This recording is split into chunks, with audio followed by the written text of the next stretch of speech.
Go this Imagine it was a miracle heal.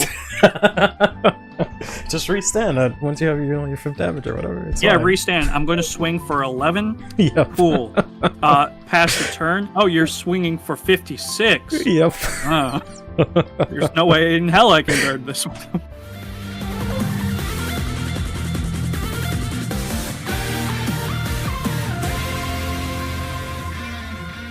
Hey everyone, it's Curly and welcome back to another History of Fight. Today we finally moved past the first set of Vanguard and the first trial decks of Vanguard, and we're venturing into set 2, Onslaught of Dragon Souls.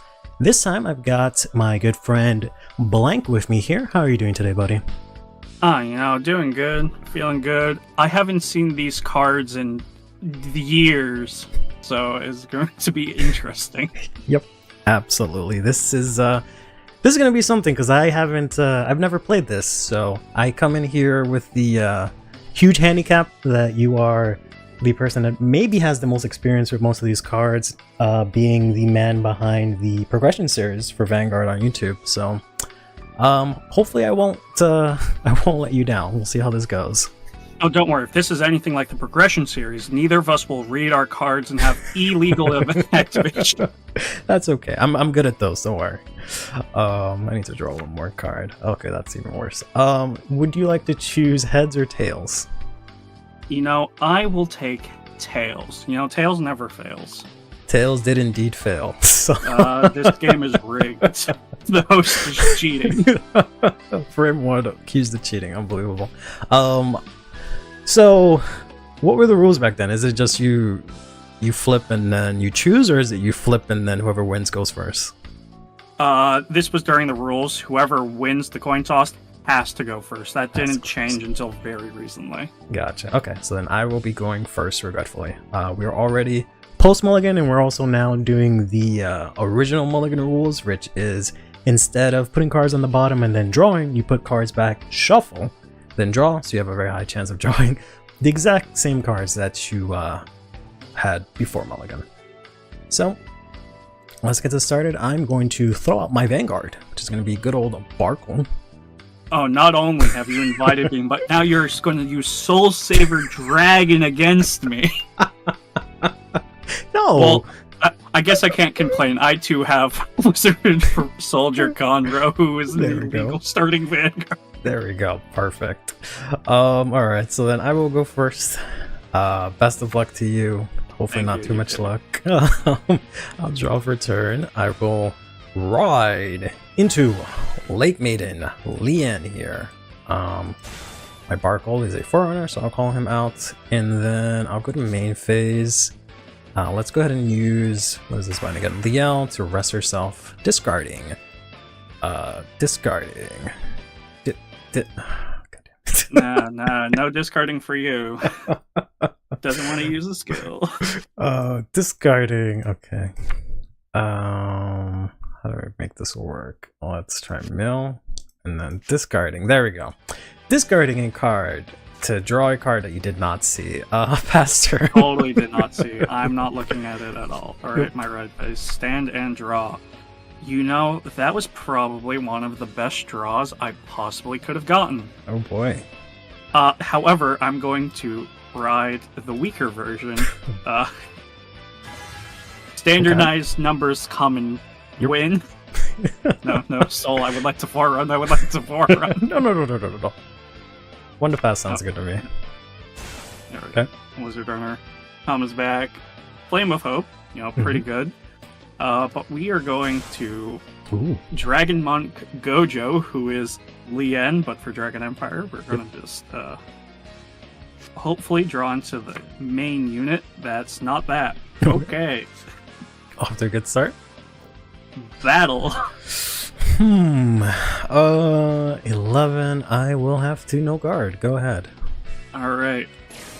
Heal trigger. I go to -1. Yep. I'll take 1. Those are the overalls, right? Yeah. Nice. Crit power. Yeah, -1. Yeah, turn fast. There's not much I can do. Fair enough. I'll stand and draw here. Interesting. I'll ride into Knight of Silence, Gallatin. Pretty And good. Vanilla beat stick still viable right now. yeah, how about 2 of them? I hate this game. Please stop, sir. Let's go into 2. Oh, I'm sorry. I meant let's go into 3 of them. And Mom, let's come see. pick me up. I'm scared. Let's give you a nice 10. We are gonna aim for defensive. Okay. Wow. I'm that skilled. I am the one with Sequoia. Wow. Unfortunate. I guess I'll have to swing with Vanguard now. 14. Yeah, I'll still take this. Go for it. Okay. Check. Draw trigger. Well, everything has gone to shit.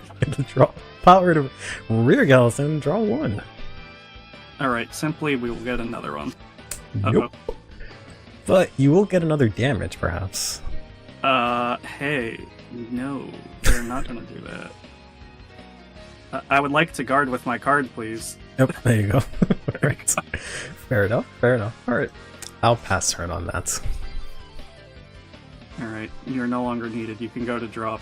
Okay. Yep. Reason why. Okay, not bad, not bad. Okay. We are going to go into our own vanilla beat stick Ooh, okay. and call another vanilla beat Ooh, stick. whoa, okay. What is this, a quick start? Quick start trial decks? What's going on here? Yeah. We are going to, in main phase, use Gojo. Sure. I didn't need this, but this kind of gives away what I'm playing, which is sad, but also people should be excited. I'm going to get rid of Hungry Dumpty, confirming I am the invincible Overlord player. Unbelievable. You can't use cards of different clans in one deck. Of course I can. Those rules haven't been established yet, and won't for the longest time. Unbelievable. God, I am in such a bad position. I have no idea. We will go in battle and just swing to your Vanguard. 10 to 10. 10 to 10. That's right, because you can't boost. Wah, wah. Nah, I wanted to draw and regret that. Let's go ahead and throw Galaxy there as an intercept to block. Yeah, that's totally fine. We're going to come at your Vanguard, and intercept won't stop it this time. No, but perhaps this heal trigger from my hand will for 1 to pass. A humble 1 to pass. Alright. Poof. Bar, spitting bars. But not good enough to Not pass enough. that. I'll stand and draw. Ugh. Alright. I don't have too much going on here either, to be fair. Let's go ahead and I turned 4 and I realized I misplayed. Boy, you forget to use. Well, no, you don't want to use Conroe. Let's see. I could have. I mean, I could have gone into Blue and Flogel and stuff, but I don't have anything to do with that right now. So I'm just gonna ride into King of Knights, Alfred. The original bunk.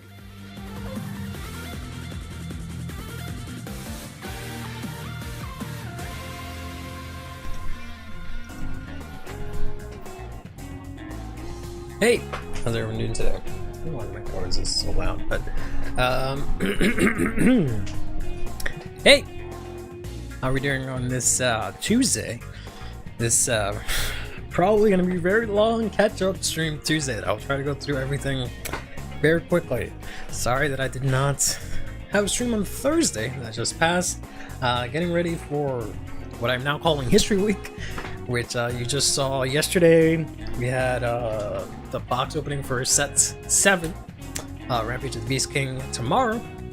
As you also just saw the sneak peek of, we'll have a, I guess, history fight, whatever you want to call it. I need to work on the branding for that one, but we'll have one of those with blank, going over set 2. And then leading up till Friday, which I had to switch them around because I need more time to finish editing that video, to the new History of Vanguard video, which is coming out this Friday. Unless I fuck up and need more time, then maybe it'll be later than that. But that's why there was no stream on Thursday, because I've just been working a lot on that video like a dog. And it is almost finally here. But I don't think I really missed much on Thursday, right?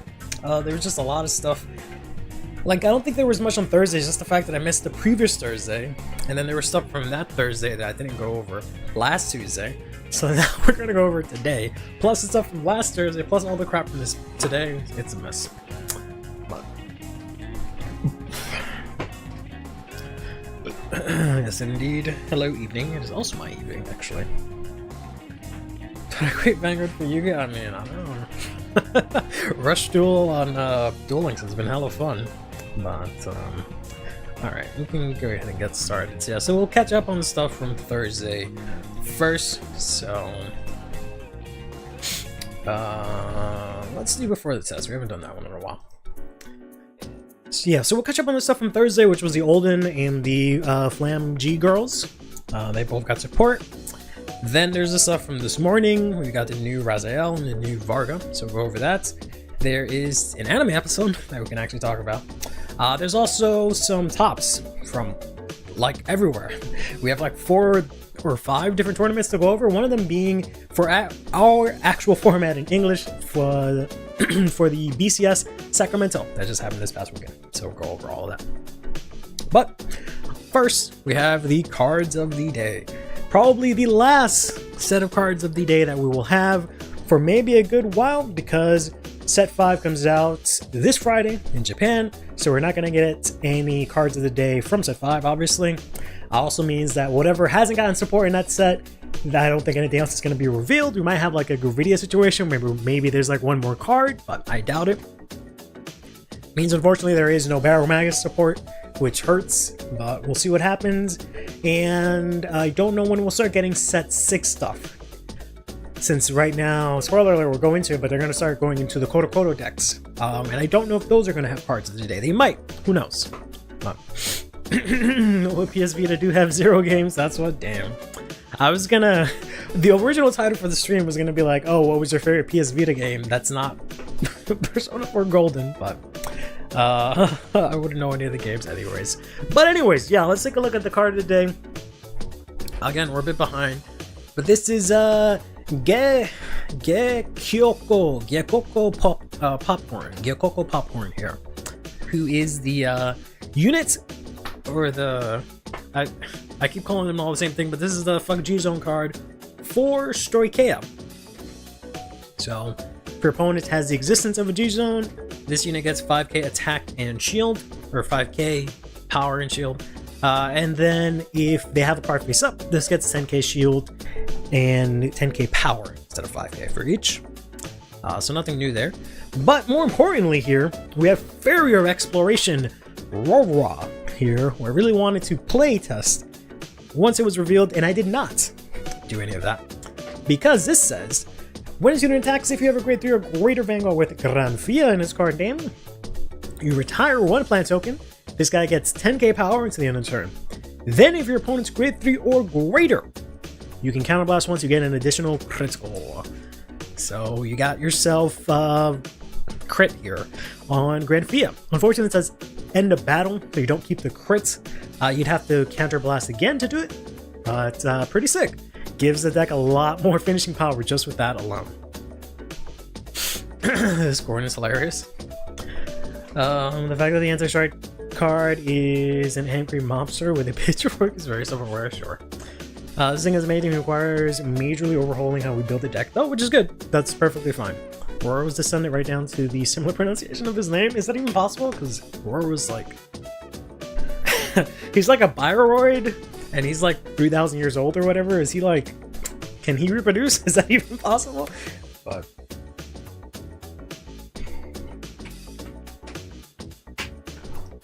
competing with Rosarian Fam, or do you have Tracer both? I think you can play both. I don't see why you would not play both. And I'm pretty sure you have a lot of space in Graphia, right? I'm pretty sure it's for both of them. I don't remember how Luster Impact works, but I think you still keep that. The only thing that might get dropped is the promo, is Darian. Because CB1 to draw is like fine, but CB1 for crit is way better. So space is super tight. I think it'll be fine. I think the right approach is to look at it completely new with this one card instead of just trying to stick this into the current build. I'm off work for the next 2 days, so I'm gonna spend training myself to Master Zorg. Okay, bet. He was planted for 3,000 years. Maybe his mana grew a new plant or something. I don't know how Bioroids work. What's that? It's kind of like a little card. I don't know. I feel like you have to cut Darian, and if you cut Luster also, that's both of your draw engines. That's a bit much, I think. I don't know, but I know, yeah, Luster Impact is kind of weird in Grand Fee, unfortunately, but I don't know. Either way, next we got ourselves showing off oneself. Avergenia. We just says, if this boosts, if you use your divine skill for Chris Rain, and this gets 10k power to the end of that battle. So, alright. We have cards that literally do the same exact thing, I think. Well, maybe not 10k, so maybe not, but sure, why not? Then we have Morning to Practice in the Calm Seas Tormana here. We're going through everything a little bit quickly because there is a lot to go over. But if there's anything that I should slow down on, let me know. But, so this has 2 skills. When this is placed on rear, if you have Chris Rain, so blast 2 cards with different card names from each other. Search your deck for up to 1 grade 1 card without Sentinel, reveal it, and if you don't already have a rear guard with that same name, call it to rear, and it gets 5k, then shuffle your deck. Then it says, when it attacks, if you have Chris Rain and your Vanguard, your opponent's Vanguard is grade 3 or greater, this gets 5k power. I don't know why that needs to be locked to going second. That seems kind of stupid. They should have just been, if you have Chris Rain, 5k power, but whatever. Why no PG? Yeah. I'm hoping that we, reach a point pretty soon in Standard. Maybe after set 6, maybe with the new anime season, where they just, push the limits of Standard. Because they've been really, baby with it, and then, power creeping in the wrong areas, I would say. So I'm really hoping they do something wild where they just give us a crazy wave of cards that search out PGs, PGs for archetype PGs, and a whole bunch of other of that crazy stuff that they used to do back in the day that they've been holding back on to make Standard, baby mode.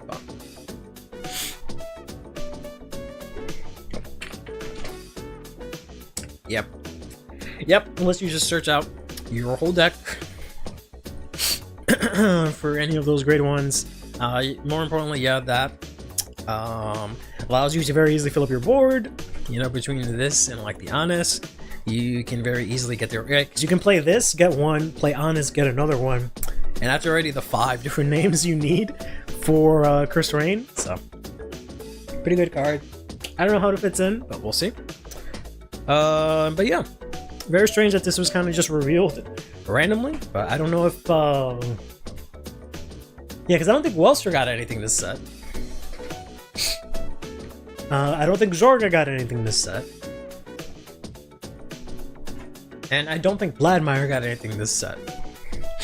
So it's kind of interesting that, unless I'm forgetting, but it's kind of interesting that that Chris Rain randomly got Carve the Day support, right? Well, I guess she kind of needed the help. Everyone thought she was going to be cracked after she got the restand, and then she hasn't appeared at all. So we'll see what this does. Everyone thinks this is cracked, but we'll see what happens. Gosh, busted by the retrigger. But yeah, either way, they didn't get support. So, yeah. Then we got ourselves Rush to Be. Which is a prison card. So this says, when this is put on Guardian, choose one of your opponent's imprisoned cards, put it into their hand, and this gets 15k shield to the end of that battle. I mean, no. if this did something else, maybe.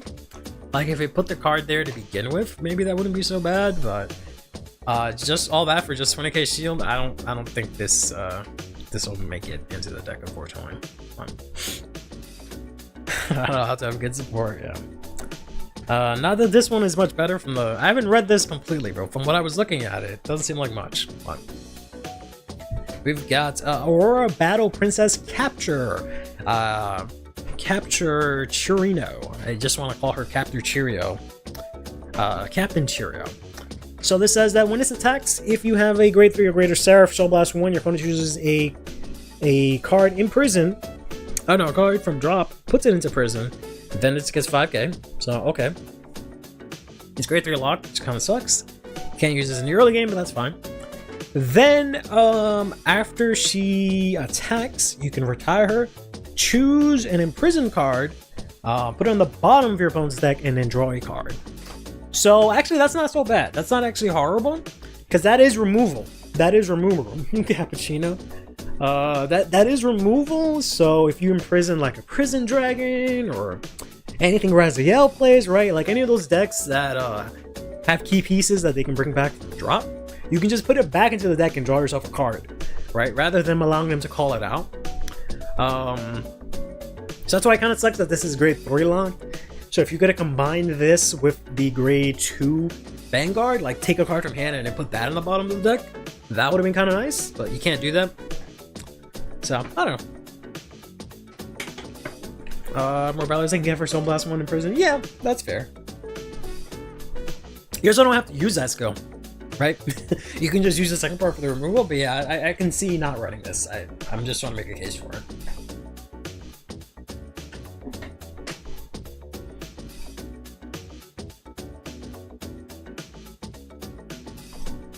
Alright, excuse me.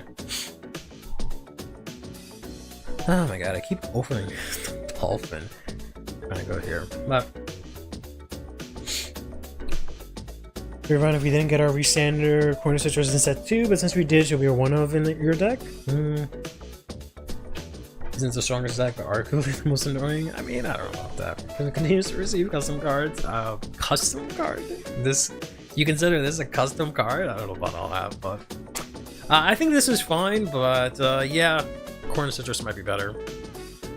I mean, not running this, obviously Corner Citrus is like in so far, but like not running this I think is totally fine. But she has, you know, she has some play. I mean, especially like I said, in certain matchups, you can do this to, you can snipe stuff from like Shoujo Doji, right? You can take their Sukidachi, put it on the bottom of the deck. Now they can't get that multi-attack, right? So, yeah, it's not that bad. In certain matchups, it's diabolical. You can take like Avantgarda, the Sora period, put it back bottom of the deck. They can't play the game. Same thing with Fram Glam. Take the Great Zero, put it on the bottom of the deck. It goes into the ride deck, right? They just can't play the game. So it's not bad. It's not bad. Her moveset is not bad at all, but I like her assets, of course. Hey, Cuckoo, how you doing, buddy?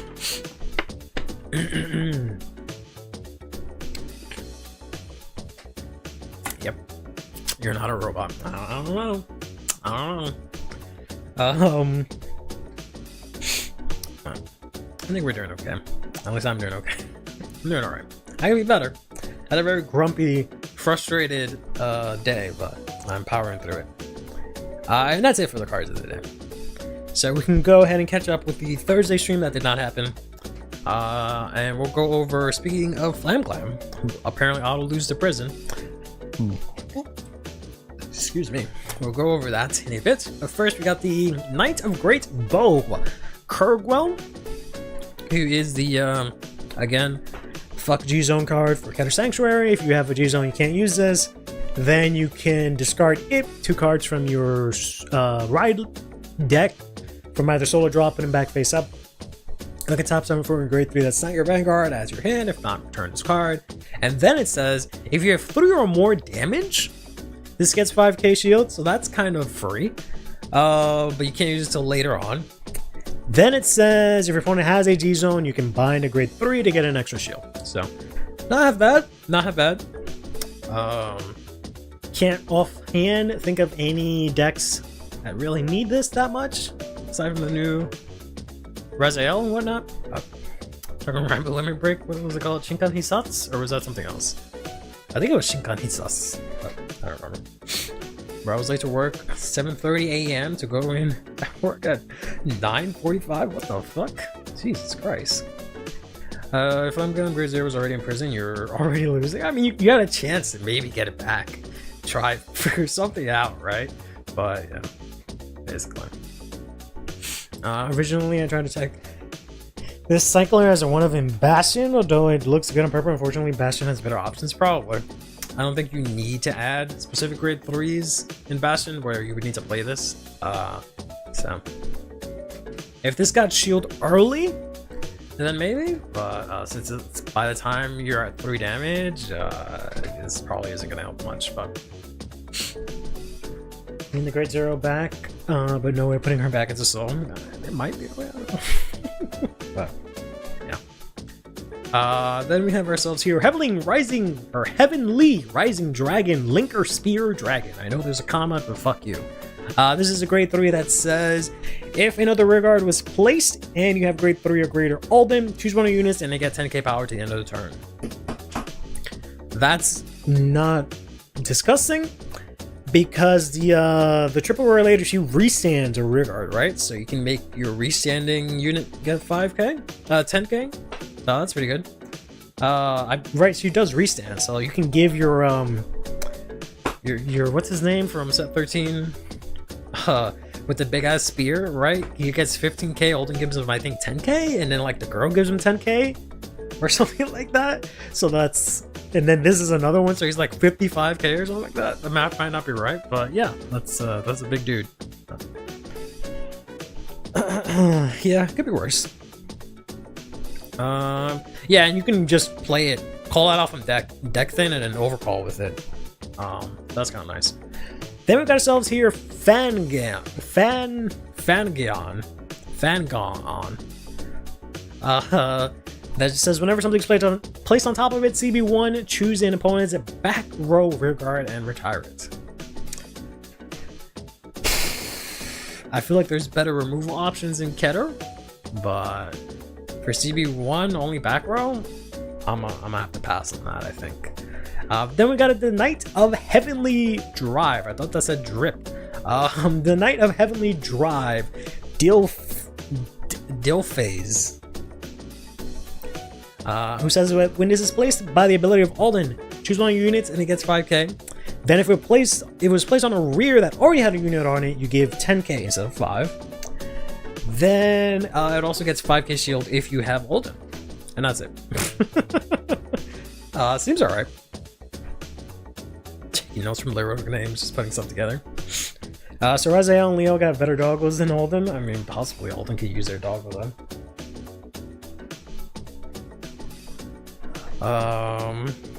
So this seems alright. I don't even know what a set 4 Alden list looks like, to be honest. So I don't know where this really sets in, but you know, seems fine for the most part. 5k is tied to Alden skill, way too unnecessary. What, you think it should just be on place from anywhere? Give 5k? I guess. Just the same as every Keter deck, of course it does. I don't know. It seems okay. It doesn't seem also like it's crazy gonna push the deck. I feel like the grade 3 does a little bit more than she does. But anywho, let's move on to the deck that matters. Kidding. We've got Heat of the Live Hasn't Cooled. Phil Rio. I absolutely hate lyrical names so much. Cause tell me how this girl is like Knight of Heavenly Drive, right? And then we go to this one where it's just like, oh yeah, I saw a live show yesterday and it was super cool, comma, Sophie. Oh yeah, I did my makeup this morning and it looked really great, comma, Ashley. That's every lyrical deck, or every lyrical card. It's so corny. But, she just says that's when each unit is placed on either rear or guardian. If you have Flame Glam, she gets 5k attack and shield for every 2 of your open rear guard circles. Okay, I guess. They're teens at school, what are you expecting? For them to, 1, not be teens at school already, and 2, for them to fucking have better titles for themselves. God. When I was a teen in school, my name wasn't just like, oh yeah, I wiped my ass this morning, Curly. No, I would have picked something cooler to fucking have as my title. Like literally anything else. But I don't get it. They have their own problems. I don't know. Rather God of Edgy Destruction, Katie. I mean, at least that says something, right? At least that's something. But, man. Where's my ass? Really? Thanks for. That just sounds like you're telling me that you wiped your ass. Okay, great. Thanks, son. Well, the favorite ones and dozens of ones are throwing hands with similar if they have. Beware of overeating. Exactly. Like, what the fuck? These names are so stupid. I feel like that's like a. I might do that one of these days. Maybe I'll see if I can get some people on to do that. But have like a game show where I just take the like prefix of lyrical cards, and then you have to tell me whether or not it's like real or if I just fucking made it up. Cause like you honestly, you'd never know. You would never know. Some of them are just so ridiculous. But yeah. So this gets 5k sealed or whatnot. I don't know if that's super worth. It's only on place, so technically if you have nothing and play this, she gets what? 10k? That seems okay, and then you can play everything else afterwards, but yeah. I'll see. Excuse me if I can put it on the docket. Then we have a glowing base Nebroli.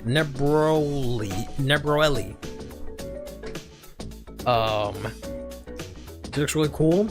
Look how cool it is to see a local girl that's not just in a school uniform. Like, it's so like, my eyes are just like, whoa!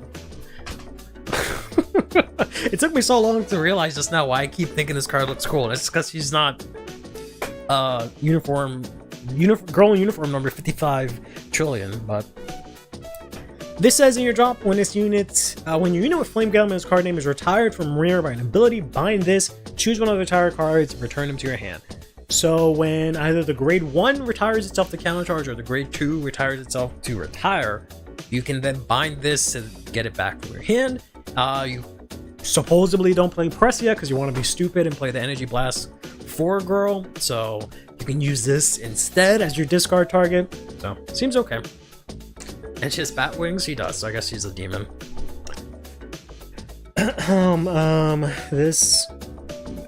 This grade 1 double arrows are 4 of. Her discard recovery is so appreciated. I mean, who retired. I mean, yeah, basically. Yeah, this sounds good. Sounds good, I think. It's kind of funny in the Shoujo Dojo matchup, right? You bind this, they choose it, put it in a drop, you get to use it again. But yeah. Yeah, you discard her for ride now, which seems fine. Seems fine if you see her. Kind of sucks that she doesn't do anything else. Would have been nice if she just did like one more thing, like on plays to the end of turn, got 5 something, right? But yeah, I guess yeah, it's just discard fodder, I guess. But I've seen discard fodder that does a little bit more than this, but alright. Then we've got here the actual Flame Glam supporting guitar, Grey Nadine. I don't know why this girl couldn't just get Flame Glam in her name. They're both wearing the same clothes, they're both literally playing music for the band. But they decided to go fuck the bassist. It's all about the guitar, which is kind of fucked up. But she has 2 effects here. When this unit is placed on rear from hand, counterblast 1, look at the number of cards equal to the number of units with Flame Glam in its card name that you have. Choose 1, put it into your hand, and shuffle your deck. So if you have the Vanguard and herself, you minimum CB1, look at 2. If you have at least like the other 2 girls, you look at the top 4. Alright, that's not that bad. That's slightly better than the other girl. The one that's on place like a top 3. But she was free.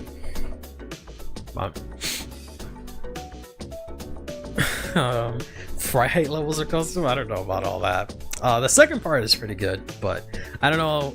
This first part seems okay. Then she says, act if you have a Vanguard with grade 3 or greater, Flame Glam in its card name, Energy Blast 2, retire this unit. I'm telling you, Ek, we're throwing the Energy Blast 4 girl in the trash. In the absolute trash. Then you, the player, get that all the power of your Flame Glams in their card name become 13k to the end of the turn.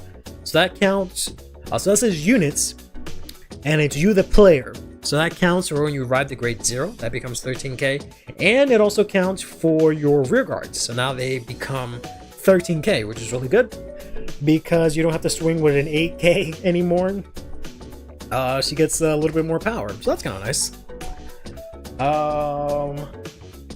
How is the Izao skill? Okay, but it's not Izao. Izao is no matter what CB1, like a top 5. She's supporting guitar. She supports the band as a backup, like the other one, further proof. She's named after her fruit instead of her color. Yeah, but she has Flame Glam in the name, so. All right, why isn't the other girl Flame Glam supporting Glowing Bass or whatever the fuck, right? I don't know why they're being so picky with the names, but whatever. You can search from your deck with the Energy Blast girl. She self-retired from the buff. Return it to the hand with a new grade 1. Call her from your hand. No, it's for gameplay convenience. I think it's kind of rude that they exclude all the other band players and they only make one of them part of the band or whatever. Now, if you play this on turn 2 and you get minimum top 4 search, sure, but Izao is still one. That's one less than Izao, but yeah. And if you don't show what you add, you can just add PG. Yeah, you can't just add any. No, never mind. Oh no, yeah, you just add anything. Okay, so that's kind of nice. Still, it still is out, just slightly worse, but yeah, seems fine. Blasting 4 cards in the same turn. Yeah, but there's completely different effects. You only energy blast 4 for garbage ass karma that you don't do turn 2. Right, you don't do karma turn 2 because you can't. Right, you're telling me that I have to energy blast 4 turn 2 to try and get an early game, and then somehow still energy blast 2 and energy blast 4 again after that. That's a bit much. But, yeah, this is obviously an instant 4 of. The fact that she retires herself too makes her makes the other previous girl a 4 of as well. So that's like what? 4 of this, 4 of the basis, 3, and 3 for 12. So that's 20 cards. You have 10 more cards you can fit into the deck after that. Assuming you don't play it into grade 0, which you still might, I don't know. That leaves you with 10 more cards. I don't know if it, I guess you guys like playing the Counterblast 1 girl. I hate her too. The one from set 2 that says Counterblast 1 to just get 5k, but now that you can countercharge a little bit more easily, I guess she's more viable. So if you play 4 of her, you have 6 more slots available. So you can play like another 4 of, and then you have space for like a Regalia's piece or something like that.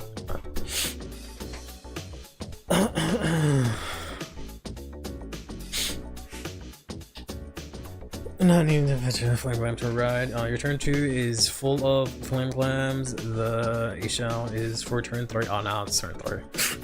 I mean, Karma is useful if someone's RPD gets into soul or something. I'm just saying you can't RPD turn 2 like you can with Flame Glams. So it's not about the same thing. Caliburn? Yeah, that sounds fair. So you can just play Caliburn and like, I don't know, some other 1-up or something, or 3 and then 2 or something like that. But that just seems like the less, essentially, right? To go Flame Glam, it appeals to me somehow. Go for it. As long as it means you don't hate women anymore, go for it. But we'll see. And then next week we'll or I shouldn't say next week, this Thursday, right? They're gonna go over the Korokoro stuff, so I get to hear more about that. And that's everything from last Tuesday. So we're all caught up to the present day, where I will show you the same slide again by accident. Because that was supposed to be the Raziel Vargo one, but it's fine, whatever. Let's go into today's reveals.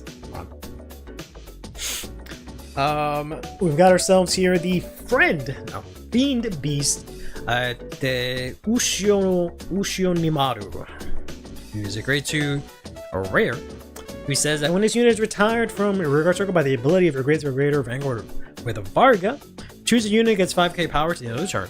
Then, if your Vanguard is in the Malwarm state, you get 10k instead of 5k. Sure. Looks like Great Nature dropout? Yeah, it kind of does. There's the tech. That's the that's the nicest way to put it, I guess. But this is a card. We're gonna move on, bro. Then we got ourselves here the Storm Slasher Dragon. This is not really. I don't see any real reason to play this. The Grade 3 already does this, and it lets you search. The extra 10k is kind of nice, but the fact that this does literally nothing else, and the deck space is already kind of tight, yeah, no. Storm Slasher Dragon. So this is the one that we kept seeing. So this says that when this is retired from rear by Varga's ability, you can call this back to back row. Then if it's in the Malwarm state, you can Soul Blast 1 to stand it. Then it also says if your Vanguard is in the Malwarm state, this gets 5k power. It did the exact same thing as Unison Dress. Hardlock these going to turn 4.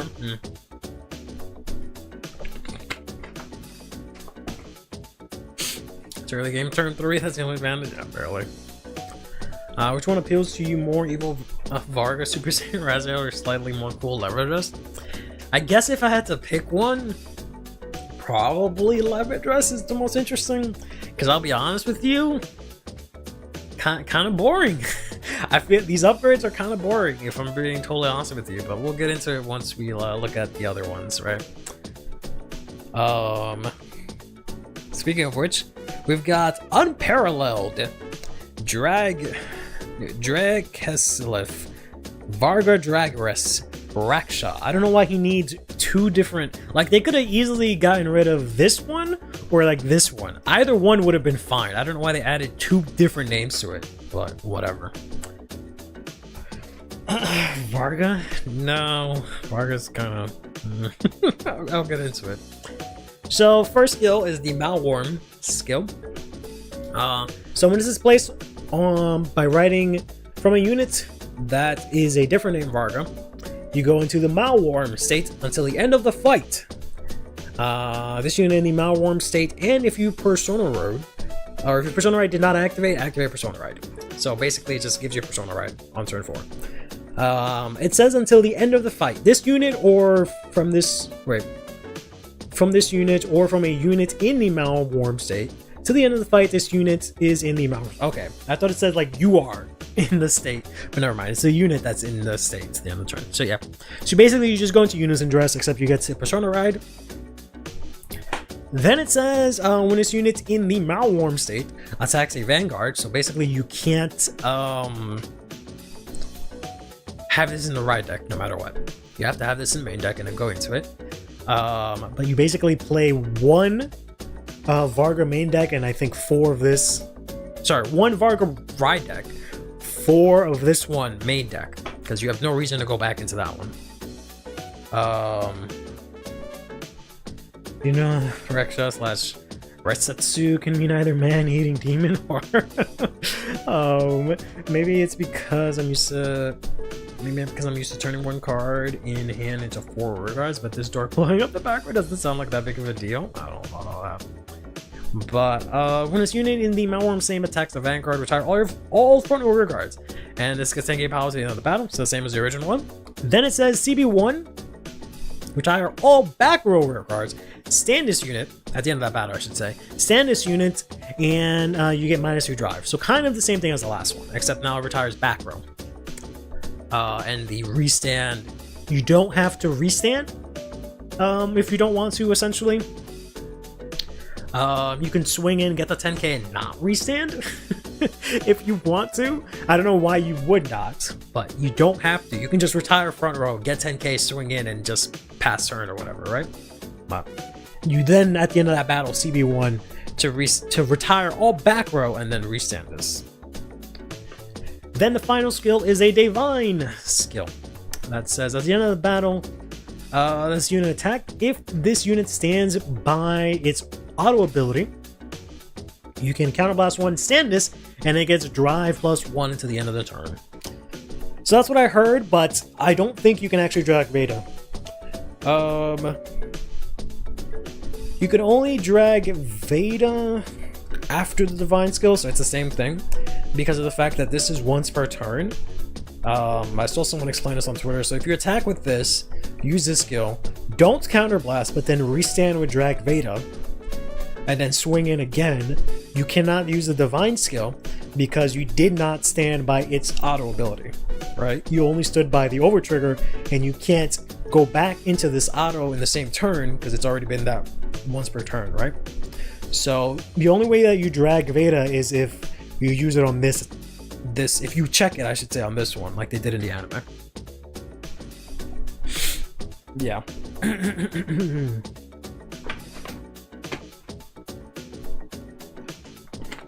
So you still probably want to run like the yellow over trigger or something like that. So yeah, this is the new drag Vita. This is the new Varga. I don't really like the way they've gone around with the upgrades this time around. They didn't really do anything cool. There was a tweet about this earlier from someone whose name I don't remember, but I will kind of paraphrase it because it's kind of my same thoughts.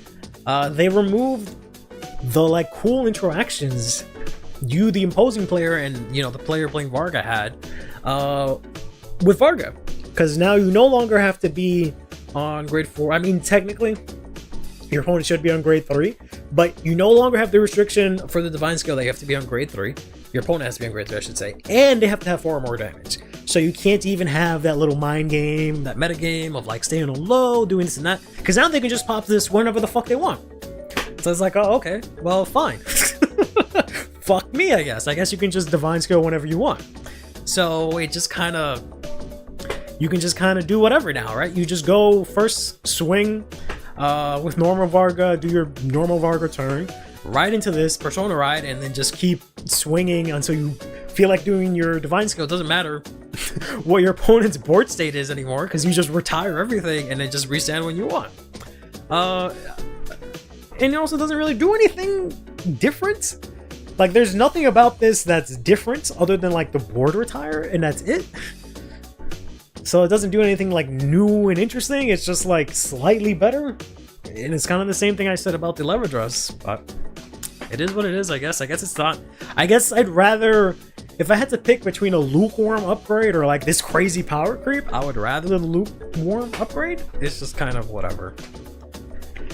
They still have no counter charges, so starve them of that, I guess. But that's not really like hindering them that much right now, right? So we'll see. Banish it for the minor upgrade, yeah, but like if you just look at the actual card and compare it to the previous one, it's really not that different, is what I'm getting at. So it's like barely an upgrade. It feels less of an upgrade, and it just feels like, all right, we kind of fucked up the first time. Here's what it should have been, right? That's kind of what it feels like for Leverages. But I don't know. I also don't really play any of these decks, so that's probably why I'm a lot more critical on it. But I definitely don't feel more incentivized to play it. That might change, once I actually give it a shot. But it just feels kind of there, and there's nothing cool with this Malwarm state.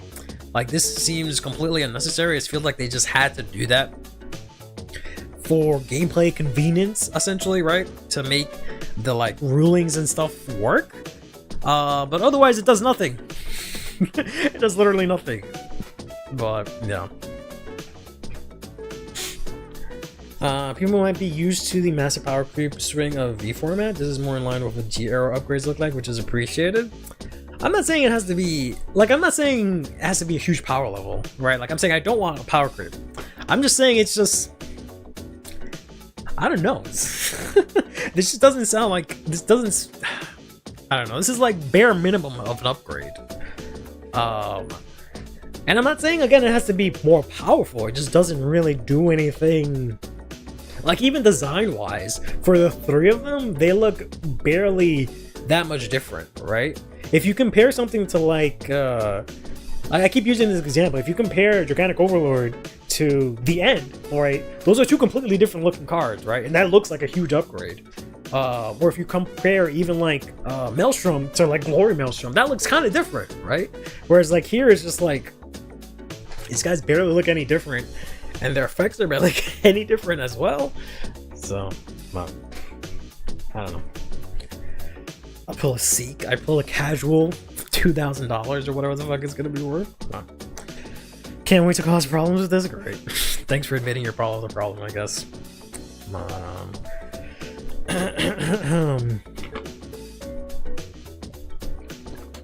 don't know. But we'll see. Then let's go over to Raziel. So we've got the Knight of Returning Spear Inos here, who just says if this is played by Raziel's skill, or no, when another unit is played by Raziel's skill, this gets 10k power. So it's a grade 2 version of the Hammer Masher, just 10k instead of 5k. Kind of whatever. Then we got ourselves Reflective Dragon, who's a rare, who says in your back row, if another unit is placed as the same column as this by Raziel's ability, so last one stand this. I doubt this will see play, but hey, it's an option. And then finally, we got the Fated King of Miracles, Raziel Vita. But what do I mean when I say upgrades are more G-coded? I feel like the G upgrades were a lot more substantial and a lot more different in design as well. But I don't know about that. But this unit is also regarded as Raziel, and it gets 5k power for each Raziel soul and also their divine skill. So if we ever get a new Raziel with a new divine skill, you can technically use this as well, which is, I guess, kind of nice. But this says when it attacks a Vanguard, CB1, the same thing as Raziel, choose 2 cards with different grades, less than or equal to your cards and damage. But then it says, put a card from your hand, that's Raziel, into your soul, and then you choose a grade 3 or less card from your drop and call it. So it gives you an extra call. Then if your opponent is a grade 3 or greater, every unit that you called gets 5k power. So basically you get to call an extra unit and get 5k, and you get to put a Raziel into soul. So you don't have to worry about playing something like, you know, Drilling Angel or anything like that. You can just play this in main deck, ride deck, and just use this to put your Raziels into soul for the most part. And that's it. They do the same, at worst they were a bit stronger. When a new season comes, how they're going to top Raziel Vita? Yeah, I mean, in what way? You mean effect-wise? Because its effect doesn't really do much differently. He has one, like, I don't know. But I don't know really what's gonna happen next season. I'm hoping that we move away from the whole Fated Divine Skill thing, or at least, I don't know. I don't want to do another Fated Clash 3rd time in a row. I want them to do something slightly different before we go back to Fated Clashes, but we'll see. So yeah, this just says he gets 5k, so he has the bearer buff essentially, where if you have the same copies, except he counts as the original copy. So you can ride this over the old one, get Persona Ride. You can still ride, I guess you can still use the old one in ride deck, ride into this, activate Persona Ride, and you get the divine skill if you want to use it. But I don't know, I feel like you might as well just play this in main deck. It's just you have a ride deck and you just have to deal with the brick of the old one in your main deck, which I kind of don't like either. So X divine skill, maybe I'll screen for 11 seconds again. What? I don't know. I don't actually know, because I don't think there's a convenient way to, like, in Keter, to take a card out from Soul or to take a card from Drop and put it into your hand. If there was, then I would say that, but there isn't. So I don't know.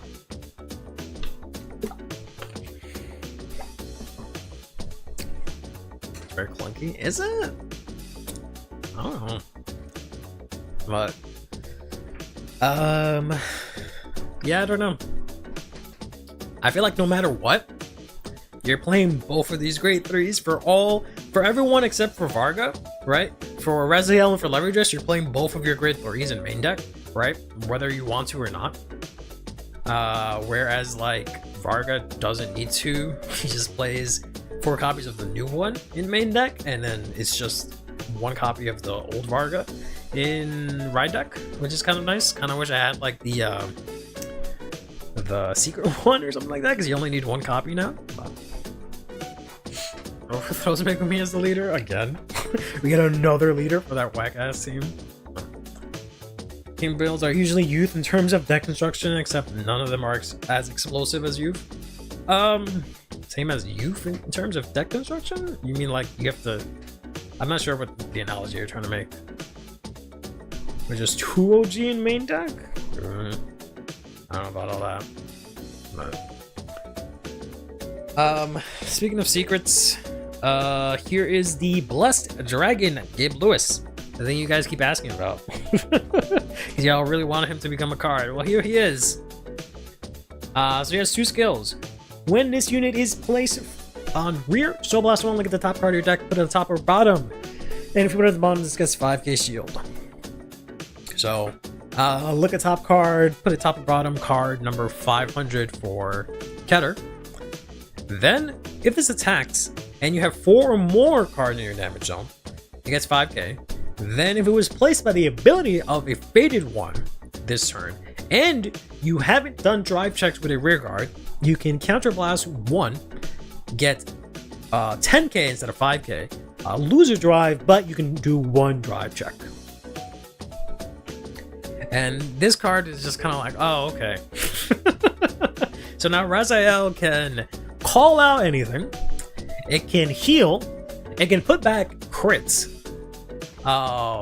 it can get triple drive returned, and now it can also have a rear guard that does drive checks. It can already draw cards, and it has like infinite resources with the dog, so it can now cycle, constantly bring out dogs to thin the deck like crazy, and now it gets multiple drive checks.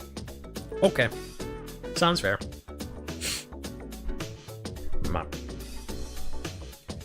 Tried Gabby Dragon in Liel. He is totally not worth as all the resources. All the resources, consider how situational he is. Why would you need soul? Just don't use the first skill. What are you talking about? Don't use the first skill. Fuck that. Why would you need to look at the top card? You're fine.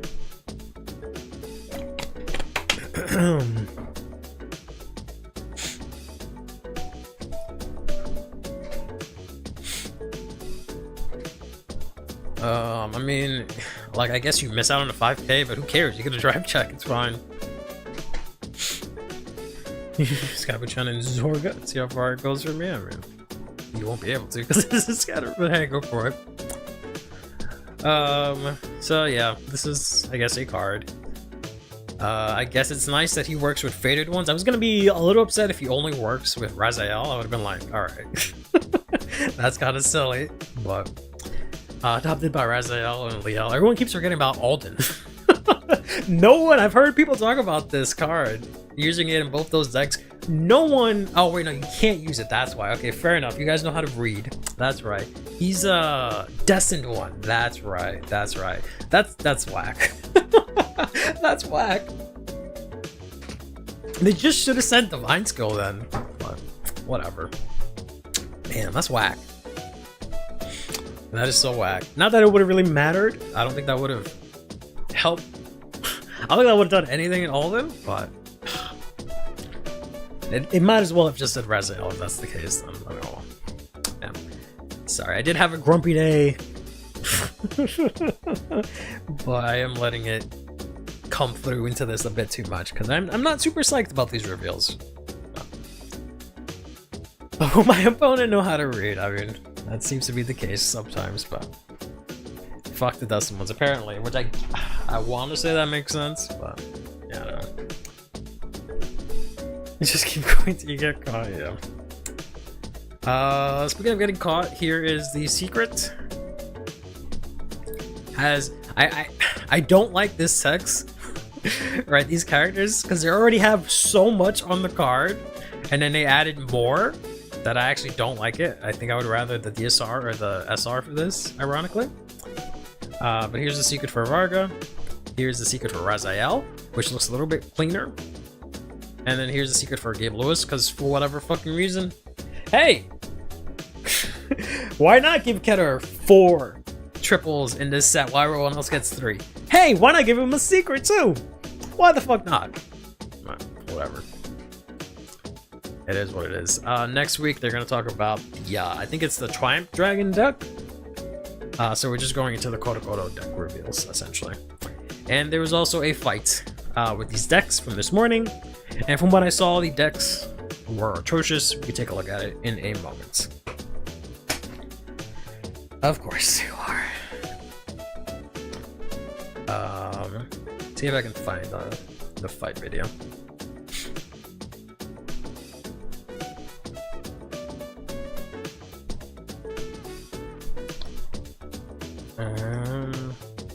Here it is.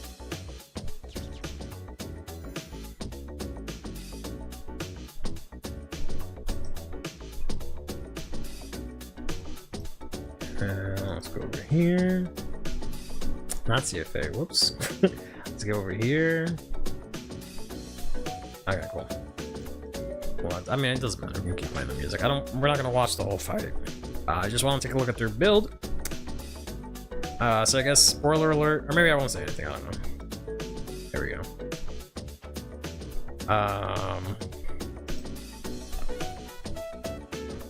There we go.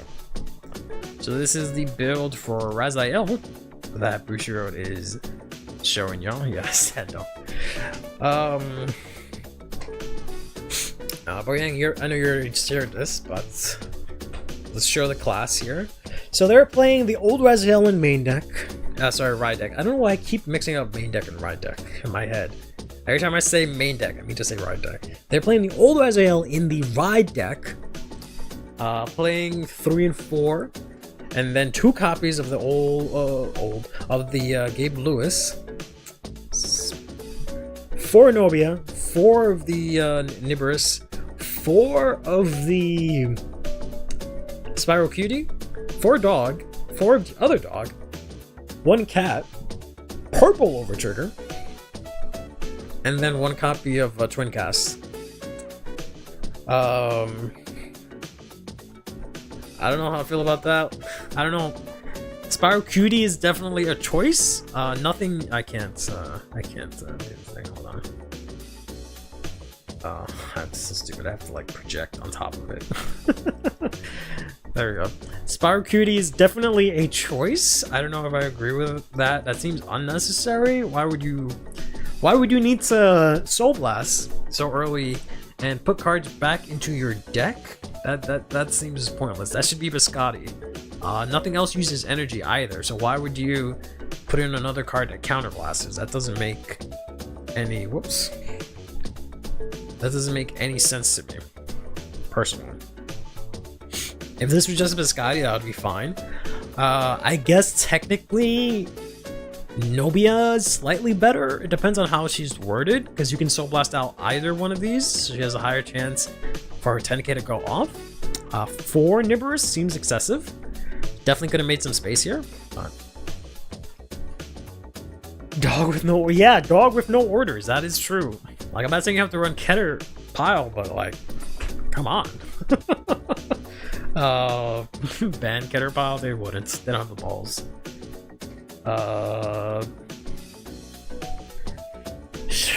Since Nimbus is always under the last 3. I mean, yeah, but I think you'll be okay. I think you'll be okay running Biscotti and Nimbus, to be honest, but they can't afford Biscotti. These are fine, I guess, but I also understand this, right? Because, these guys are already counterblast, but this is an extra counterblast if you pull it off. But I don't think it's that bad. I think if you run an order that's not the Wisdom order, I know there's really not a lot of options, but if you did that, if it's not counterblast, I don't think you'll need the counterblast that much, but I could be wrong. Yeah, this is a very strange choice because you typically call out to front row. I don't know why you need to heal so much, personally. But I feel like blue OT probably works out just fine. I know some of them run red OT. I feel like that's whatever. that is that. Heavenly Blight. I don't know what that does. I don't remember what that does, but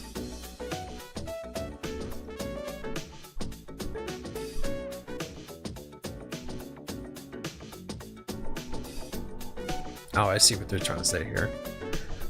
They're saying that you can use Nibberus to change the top card of your deck and then drive check it with Gabe Lewis, but I don't know if I feel about that. I guess that's fine. If it comes up, it comes up. Sorry, I went to the wrong. Nope. I went to the wrong. I pressed the wrong thing and I changed the scene by accident. Let's go here. And close this. And then go here. There we go. Here is the Varga one. Blitz? Oh, no. You need a normal order, not a blitz order. not that. No. Here's the Varga list. So yeah, you know, this makes sense. I don't know about this fella. I guess Glaive isn't so bad. I mean, this kind of makes sense. I'm not really sold on this fucking thing, to be honest. I don't think I would play this at all. This is a bit much, but deck thinning is deck winning. But, I don't know about that. It is just a free 10k shield, but I would probably just play either I'd probably just play the thing that whenever you restand, retire to draw. I'd much rather play that, to be honest, than play this little guy. I don't think he's really worth it, but I don't know, because like your back row typically already retired itself, so why play something that comes back? And I don't think that was ever really an issue with Varga. So, and this thing is like counterblast, isn't it? I forgot what. Oh no. Yeah, I forgot what the cost for this was. I don't know if it was free, but yeah, I don't want to play that. Gotta sell a new card, I guess. Why isn't Thunderman's in there? Just search your stuff to calm. Yeah, I completely forgot about that. Yeah, honestly, that's what should be played here. You can play like maybe 2 of this. And maybe, I don't know. Yeah, go down 2 of this just to make space. And play at least 3 of the other grade 3. And then that way you actually make this more viable because it has more targets to search, right? So, Shinri? Why would you run Shinri? You still don't play orders. I mean, you could already play Shinri and Varga, but I don't think anything has changed, unfortunately. Why would Shinri be killer? Because you can retire everything, but Shinri retires too, so you wouldn't be able to use Shinri until turn 5. That seems bad to me. I mean, you can use her anyways, but if you're just saying because of the board retire, that seems kind of silly. But yeah, this one's at least better. But yeah, I would just take out 1 of the grade 3, 2 of the cycler, put in the new grade 3, take out the new grade 1, play the I forgot his name, but the drag ritter, that mid-hat. Yeah, play mid-hat, play 3 mid-hat instead of that thing. Honestly, I don't really like this guy that much, so I might do like 3 of this, 4 mid-hat. But yeah, I feel like that would be the list. So the list really has not changed that much for Varga. You just have to change. I feel like for Varga players, they just have to make space for 1 more copy of this. Maybe not even. Maybe the game ends by then. You literally just have to make space for like this and this, right? So, would a mid-hat die before it can activate? Would it? I guess it does. Maybe it does. That's true, because it's at the end of the battle. Alright, so don't play mid-hat, play, I don't know. But don't play this fucking thing. I don't see the point of playing this fucking thing, though. But yeah, mid-hat would be retired, that's right. Because it restands at the end of battle this time. Come on. But, isn't it? I guess the only other one was Shinri. Yeah, I'd rather play Shinri than this thing, but I don't think Shinri is that great. But yeah, something else, some other card, honestly. But yeah, I feel like the list is like whatever they're playing right now, and it's just you just swap out main deck Varga for the new Varga, and then that's it. That's literally it. I don't think anything else has to change, except maybe you find some space for the Cycler. 1 and 2 copies for the Cycler, and then that's it. I don't think the list changes like that.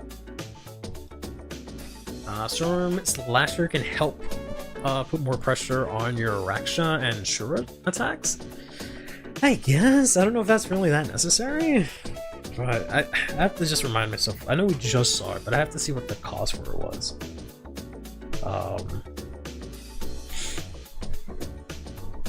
What was the cost for it? Because if it's like CB1, then absolutely not. But I have to go back so far. I wish I could just like quick jump somewhere. There's Varga.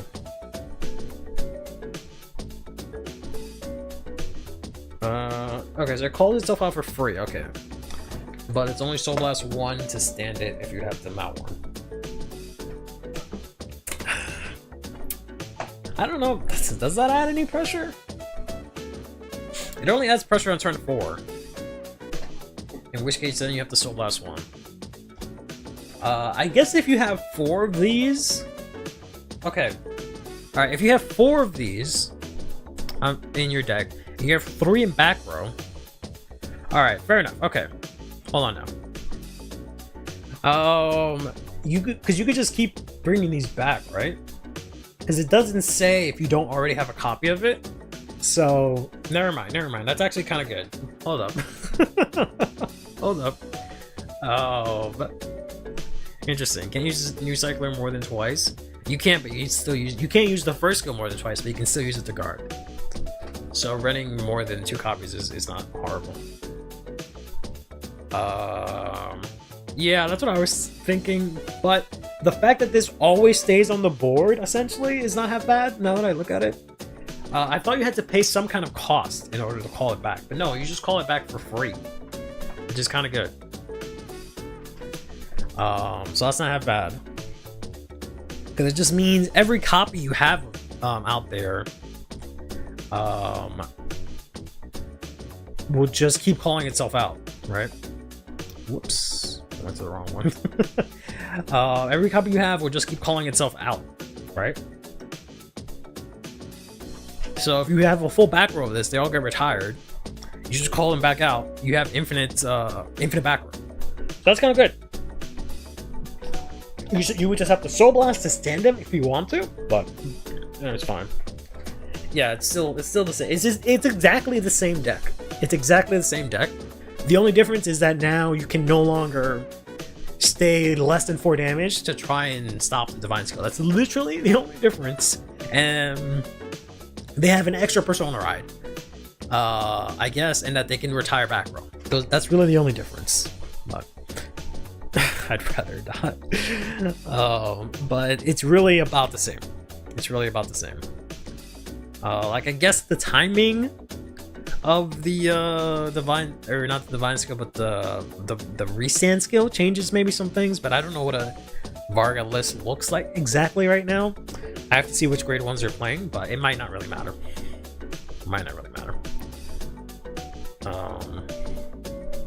Soul Charge sound effect. Excuse me. Speaking of soul charging, we can move on. Tetsu. I don't know. I'll think about it. I'll once they're in CFA. They're not in CFA yet, right? Let's check. Bum bum bum bum bum bum. Let's see. God, I used to live in CFA, and now that stuff is actually out in English, I've actually just been able to actually play stuff, so I don't have to go in CFA as much. But I also haven't really cared about a lot of the stuff that has been released, so I haven't felt the need to play test as much. But Buy a rare card now. Yeah, that's why we got a soul charge. So we have some kind of update. I don't know for what. They're gonna have it played in a while. Yeah, I guess. I'm just playing a lot from the lyrical set, which I'm glad I didn't really like super test into because it's been really fun building the decks and playing them. Would like to try and build a couple more of them. Having to swap around Yuika and Precious and Franchettes around every single second is getting kind of obnoxious. We'll see.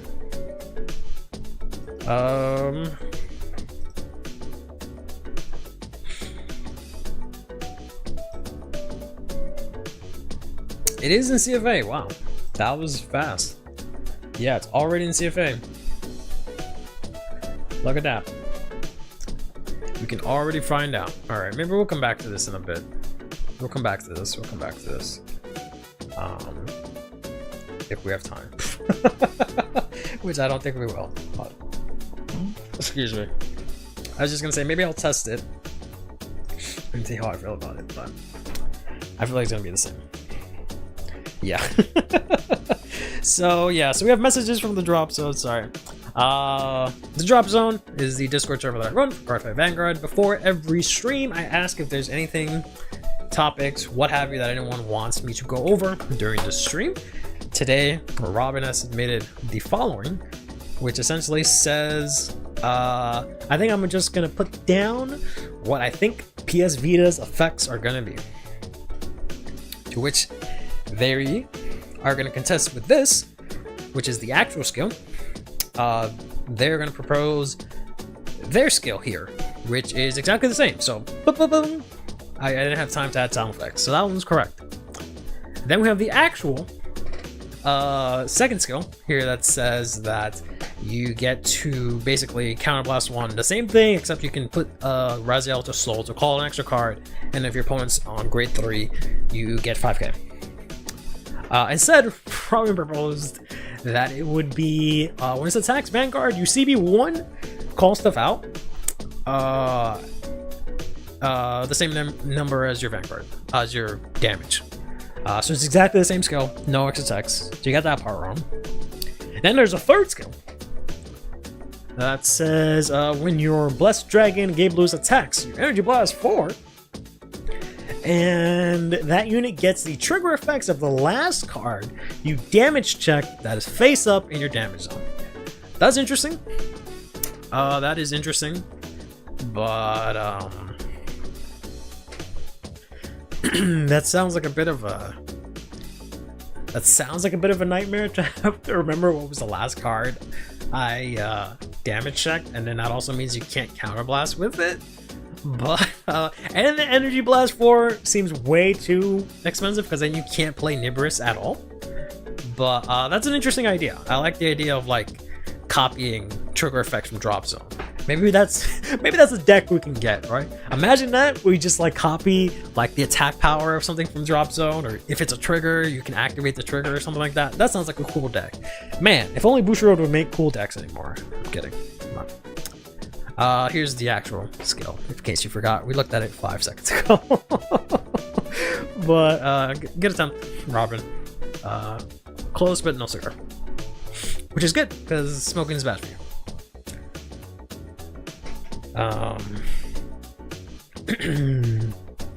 Card card balance worth including you. Yeah. Let's make it Regilla. You're happy with the skill? Okay. The other thing you had mentioned was that it was going to have some sort of connection with Gabe Lewis. Why? Why?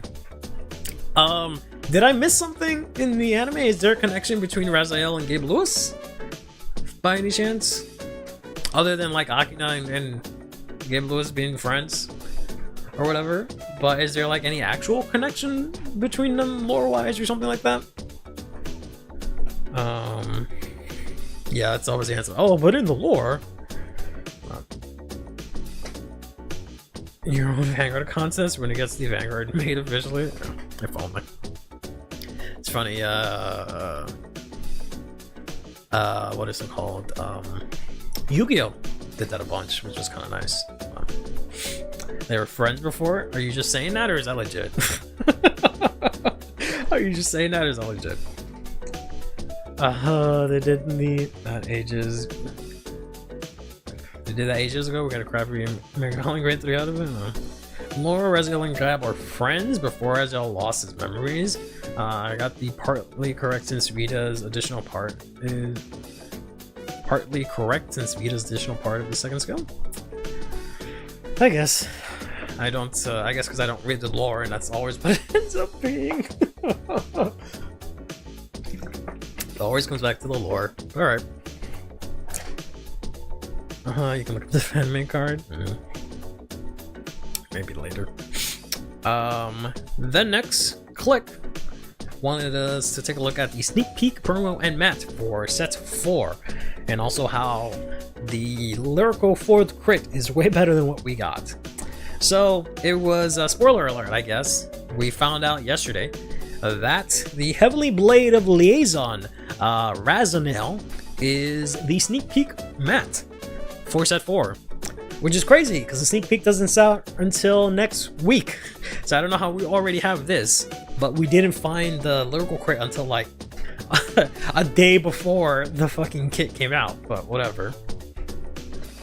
You have to dig and find it? Yeah.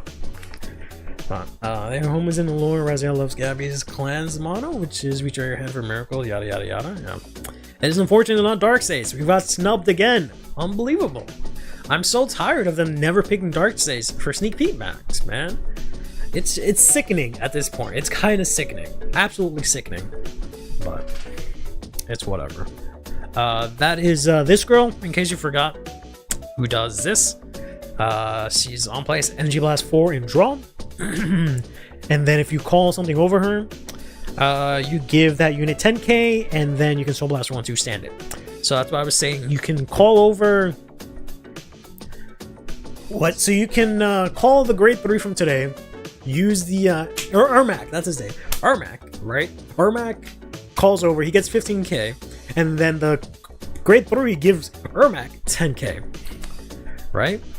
And then you can call another Ermac over her, give that Ermac 10k, and then restand the first Ermac to have him get another 10k. So it's 10k from the dragon, 10k from this girl, 15k from its own skill. So that's 35k. So it's a big ass Ermac. But sorry, I just have something in my head all day. And then the promo is just an energy card for some reason. It's not Blaster Blade the Vanguard. God knows how we're getting that. No, it's just a promo card that has the same art as the set, just with the ugly logo over here. If this didn't have the logo, I wouldn't have minded, but the fact that it has the logo makes it kind of ugly. Honestly, if it was just this, it sucks. It'd be cool, but it's not. I don't know. I feel like they're getting really lazy with their energy cards. They can do so much with them, and they're just refusing to like really profit on them. But it is what it is. But yeah, that's been messages from the drop zone. The pseudo Jewel Knight, yeah. I wish we got actual Jewel Knights. I'll probably tweet about this later, but like I realized why I like Coral's new art so much. I have it here, yeah. I really like Coral's new art. And it took me a while to figure out why. And I finally figured out why. Where is it? It's because it looks like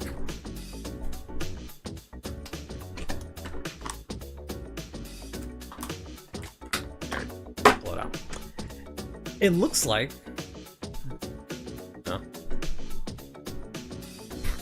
where would it focus in on? Maybe if I take it out of the sleeve, it's a little bit better. Yeah.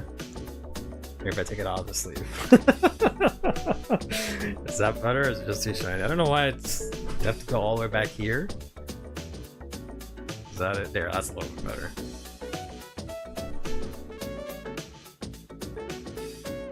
Yeah, okay. So it looks like, it's kind of hard to tell, but it looks like here, right, her microphone, every time I look at it, it looks like she just has like a big ass fucking sword, right? That looks like the hilt of a sword. So to me, it just looks like this badass mermaid with a giant fucking sword every other time I look at it.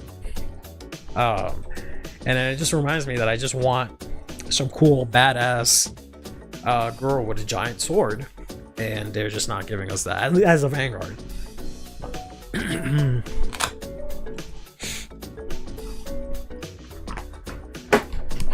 She freaked me out. He's trying to like poop an egg on him. I'm making boss it. I don't think that's a thing anymore. But let's right over here. There you go. By the way, speaking of Mega Blast, don't forget in the drop zone, again, the Discord, 10/19, we'll be having a tournament for premium, so you can use your Mega Blast units that are no longer viable in this tournament if you'd like to compete. That is 10/19, 1 p.m. Eastern Standard Time. Then, as we just talked about, Set 4 is coming out pretty soon, which means the return of Card Fight The Weekend. 3 tournaments back to back to back on 3 separate days. Friday, 11:01 8 p.m. Eastern Standard Time, 11:02 the next day, Saturday, 1 p.m. Eastern Standard Time, and then finally on Sunday, 11:03 4 p.m. Eastern Standard Time. You can get your cards from Set 4 and bring them to this tournament to try them out. Maybe even win yourself some fancy little prizes that we'll talk about later on. But, speaking of which, let's talk about some results from the drop zone. We just had 2 tournaments that passed this past weekend. This one was from 10/4, and it was to celebrate the release of Lyrical DZLBT01 coming out in English, so we had a little mini Lyrical Cup. I changed the rules like the day before where you could use Migo and Morphonica, but no one ended up using it, so it was literally just Lyrical Cup.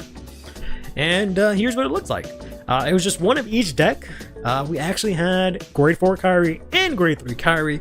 We had Willista, Flosaria, Hazurit, Clarissa, not Easter Clarissa, original Set 1 Clarissa, Pacifica, Michu, and Chris Rain. Pacifica was indeed in second. I'd play Leoshafel, but I'm too poor for Illumiraze and Stegra, sadly. Shut the hell up, Vic. Shut the hell up. But, one of the cheapest Swing 4 decks you can build from scratch? Probably. I don't know if she's the cheapest, but yeah, she's definitely one of them. So we have less than a week to buy new cards. No, you have more than that. The set comes out the 25th. You have a whole week. That's how time works. It comes out the 25th of October, which is not this Friday, not next Friday, but the next Friday. Then on the 25th, you have the 26th, you have the 27th, the 28th, the 29th, the 30th, and the 31st to get your cards. Then on Friday, you have your first tournament. So I guess maybe technically less than a week, barely, by like a day if you want to look at it like that, but yeah. Right next to Granja. Granja uses, I think, some expensive pieces, so if you're talking about just the core, maybe, but yeah, so we had Clarissa in third, we had Pacifica in second, and Kyrie in first. Let's take a look at these decks. So we have here Clarissa, which again is the non-Easter version, but it is using a lot of the new cards. So we have here the new Restander girl. She restands in the back row and doesn't let you intercept. We also have here this girl from the Easter set. Excuse me. And I think that's about it for the new cards per se, because these are all. This is from set 2. I believe this is from set 2. This is set. Excuse me. Got hiccups. This is from set 1. This is from set 2, right? So it's a rather old list, probably extremely cheap, because there's no Yuikas, there's no nothing here. But hey, it worked. Got 3rd place. So stranger things have happened. I told you it's not dress up. No. Then we got ourselves here Pacifica, who also does not have any generics. Basically just has all the Pacifica cards plus this girl, which was technically a generic, but she's a rare. Even Aura's cheap now. She's only cheap for now. You guys better stop fucking around and go get her. We also have ourselves here the mermaid line here, because Pacifica is a mermaid, so you can make use of that. I think Pacifica's ride line is kind of ass to an extent. But you can play this to get some cards. You can get your Pacificas, right? Because it's great to your graders. And yeah, that's the list. I want to say somewhat standard, but it just has this. It's just 4 of all the stuff that says Pacifica.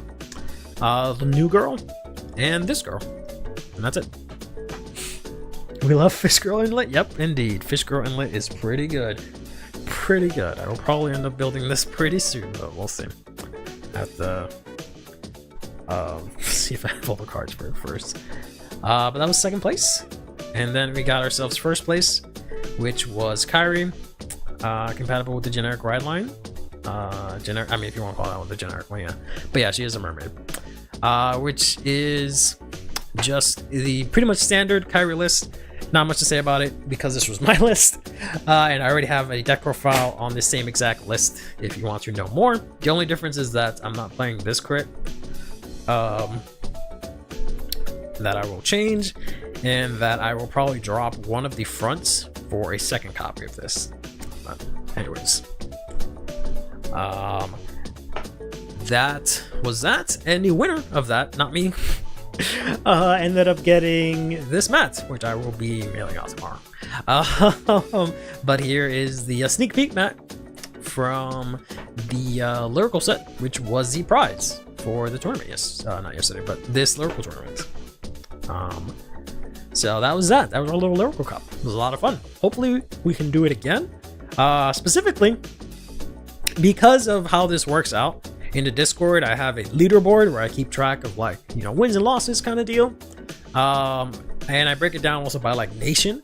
So this is gonna skew it where lyrical, the decks, and the nation is gonna like shoot up. So to balance that out, I'm gonna have to do one for each nation. I haven't made an announcement yet because I haven't had the time to actually set it up.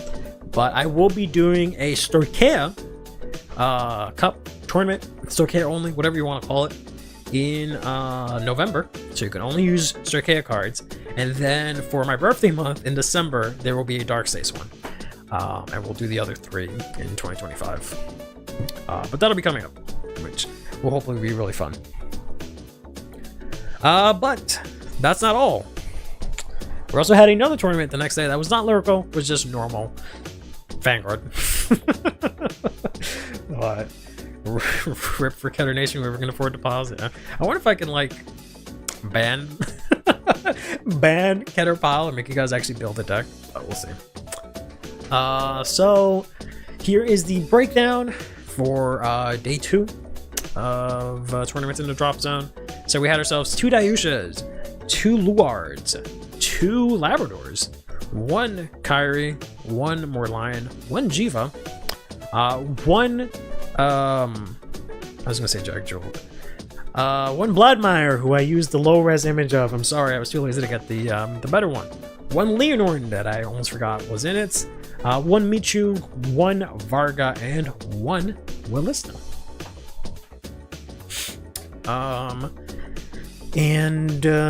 Our third place, or our winners, I should say, in third place we had Dayusha. In second place we had ourselves Vladimir, and in first place we had Dayusha again. So the Dimensional Robos came in and tore shit up, which good for them. Good for them. Very happy with everyone that won all 2 days.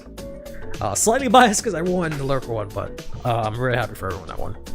And then we got ourselves here second place, which was also second place from the local tournament. So get a good showing from that person. But we've got ourselves here the third place Dayusha list. Justice Sword do indeed be too strong. And this is a somewhat typical Dayusha build. I actually built Dayusha recently because I was like, yeah, I have to. I didn't play in this tournament, but I feel like, yeah, it's about time I build Dayusha. I've had the pieces for a while. But I built it with none of this guy because I don't have any extra copies. I have 4 of these that I've been saving up specifically for Dayusha, and then I don't have this yet. So I actually have 2 Bubble Mine right now. But yeah, this is kind of like your standard affair Dayusha list. I feel like the Die Dragon is kind of whatever, but I guess you just need it for the names. They're only playing 2 of the die battles, but you do have 1 in main deck, so I guess that makes sense. They got 3 of this, which is the one that goes into Soul. Die Mariner. They got the Boldred.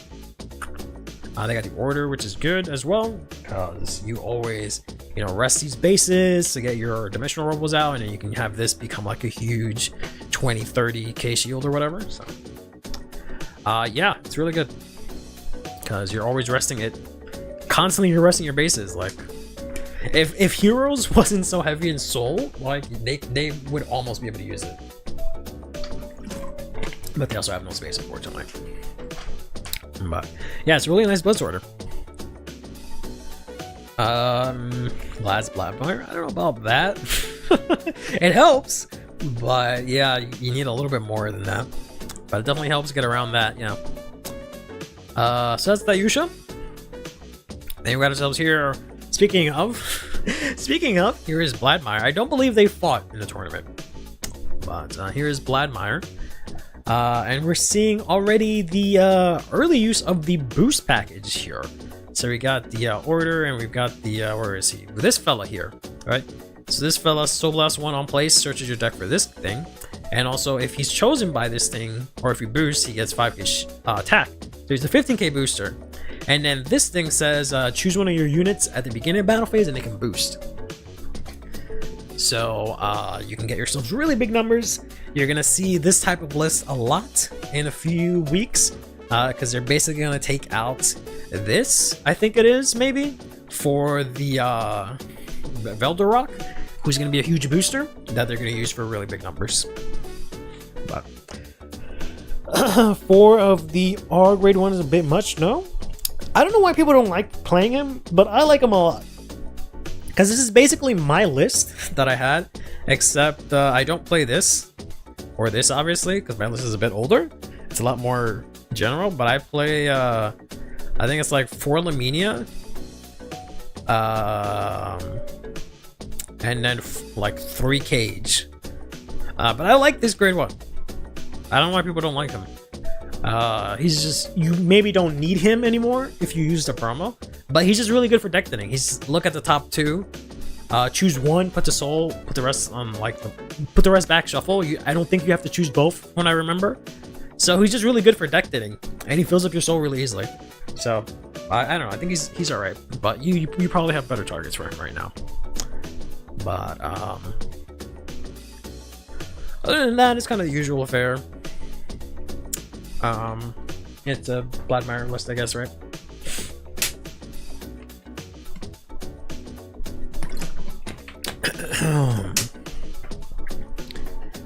And then we'll look at the first place list, who is, I would say, using the boost package, but I forget that for Brankgate, it's actually the hostage package, which is kind of funny. Yeah, it was 2 vanilla fronts.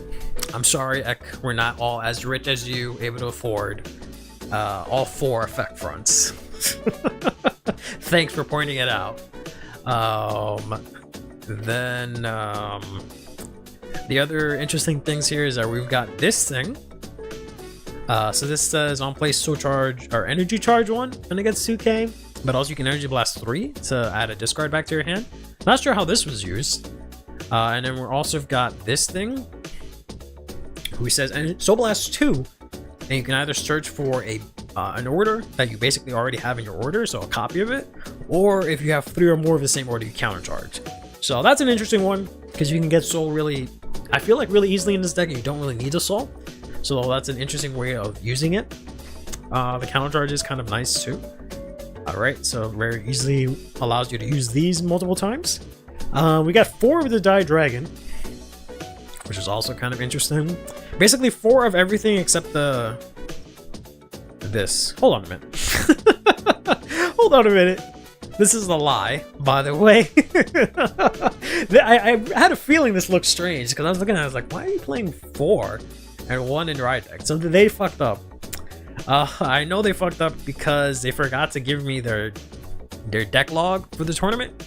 So they made it after they won really quickly, but they fucked up and put die battles instead. That should be the die lander. It should be this to search out the base. They did that accidentally. But I'll go yell at them later in the Discord.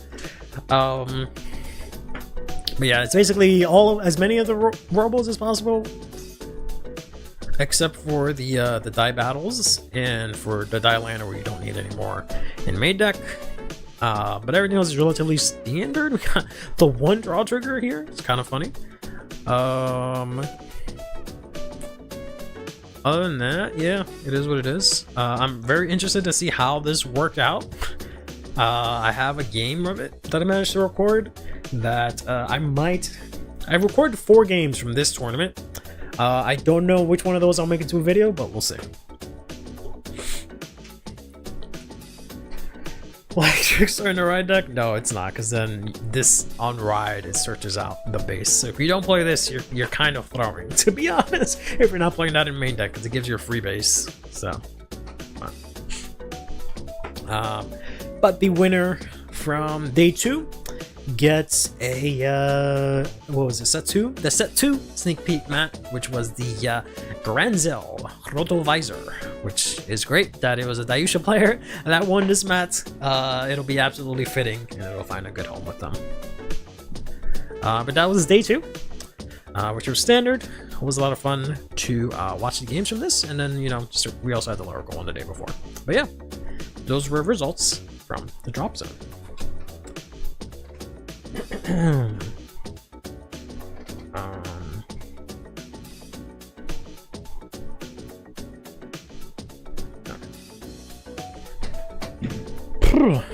Alright, where are we at? Alright, so we have a bunch of other results, but before we get into that, we just have some quick news, I guess, to go over. So first things first, I asked on Twitter if anyone had pulled, or not pulled, but had gotten or won or whatever, the secret to Liel, right? So the thing is that supposedly you would go to BCS and there would be a side event where you would answer an anime trivia quiz, and I guess the higher score you got or whatever the case would be, you would enter a raffle to win this version of Liel, which is one with the eyes covered, right? That they gave away for a Twitter campaign on Japan. And I was wondering if that happened, and I got confirmation of the 2 people that won it. So it was a winner for day 1 and one for day 2. So they did indeed get given out, right? And here's a closer look of what the card looks like. I really like how it looks like originally here. The reason I really wanted this card is because I really like how the blue looks. The blue and the purple and the white, I really like that. It looks really pretty. But now seeing it that it's a lot less blue when you actually get the card, I'm kind of like, oh, okay. But yeah, it looks insanely cool either way. I wants to go X3 and go play Blade on the side. Jeez. Imagine so cold. Are you smarter than a Vanguard player? If only that was workshop that one, and maybe we'll work on something. Not an English deck log. Last time we checked, yeah, which is fine. It literally just got released. No information, I should say, on what the questions were like. I didn't bother these people that won, but I just know that it is a thing that actually happened and people did get it. So we'll see how that goes. But we'll find out maybe eventually what those questions were like, and maybe when we go to our BCSs, we can run ourselves a copy. All right. Then, in some unfortunately sad news here, we have a letter from the Argo Navis. Argonavis Twitter, I guess. Yep. Which I'll leave it up if you want to read it, but essentially they are going. It says here that they are in indefinite hiatus. I don't know why they choose that specific wording, but it basically just means that they will no longer be together. If you don't know what I'm talking about, I'll go back to the letter in a second. But these were the guys that did the opening and I think the ending for Will Dress. And I think they did another opening as well. They're no longer a thing, which is kind of tragic. But they will no longer, I guess, be performing. I don't know what the right word is, but I don't know exactly if they were like a band per se, or if it was just like a idol group or something like that. But they're just basically no longer. Last resort. Yeah. But yeah. Well, just happened. It was just a bop. Yeah, I liked it as well. Unfortunately. But yeah, they are no longer together, so we will no longer get any more bops from them, which has been unfortunate. They did one for Vanguard, did they? Yeah. I didn't know they were around for so long. But... Yep. That is that. Just wanted to bring that up because it is kind of relevant. Then I have like 500 tournament results that I'll try and go through. So first things first, we had a WGP in Kyoto a long time ago, I think 2 weeks ago at this point, that we went over Block A, and we never went over Block B. And I was gonna skip it, but I think it's kind of important to take a look at it now, just because of the fact that this one is prior to the restriction, and then we have a tournament that happened this weekend that is after the restriction that dropped. All right, so this is before Shoujo Doji and Shiranui got hit, and then we'll take a look at a tournament that's right after they got hit, right, with the hit being live.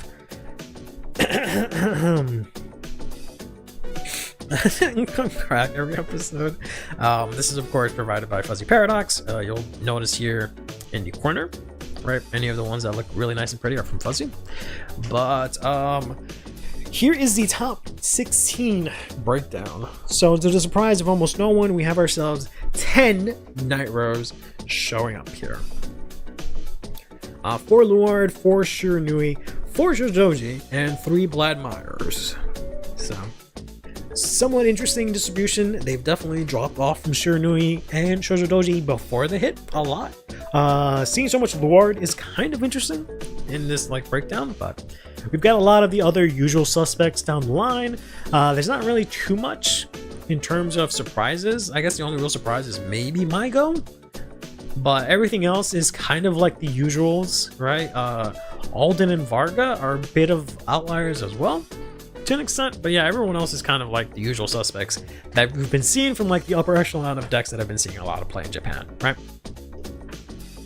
Matt Rose outperforming Harry so much. I mean, that's always been the case. That's always been the case with Harry, and then eventually Harry, it will become extremely good, and it'll flip flop. But yeah, let's take a look. I don't think we'll take a look at any of the lists unless there's anything here that you guys really want to take a look at, but I think it's kind of the standard affair. But we'll kind of go through these kind of quickly just because these are kind of old. Right, this is from like, I want to say a month ago at this point, but you can see here, just keep note of how many Night Roses are on each team and how many Shiranui / Shoujo Dojis are on each team. Yeah, there's the, I think there was only the one Drag Jewel there. Here's the one Varga as well. I'm sorry, Zorga. You see a bunch of Shiranuis, Night Roses everywhere, right? Can we look at the Drag Jewel list? Sure.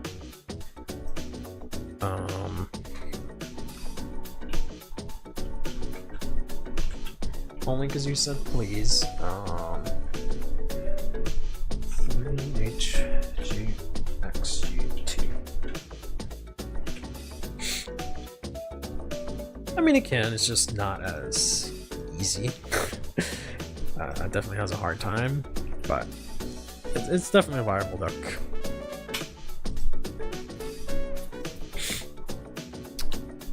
What do you mean no? The fuck you mean no? Oh, I put in a 5. No, I didn't. H. I put an extra G. That's what it is. Okay. I got confused because I saw Matt for a second. Hold on. That is chat. Hey chat, say hello to chat.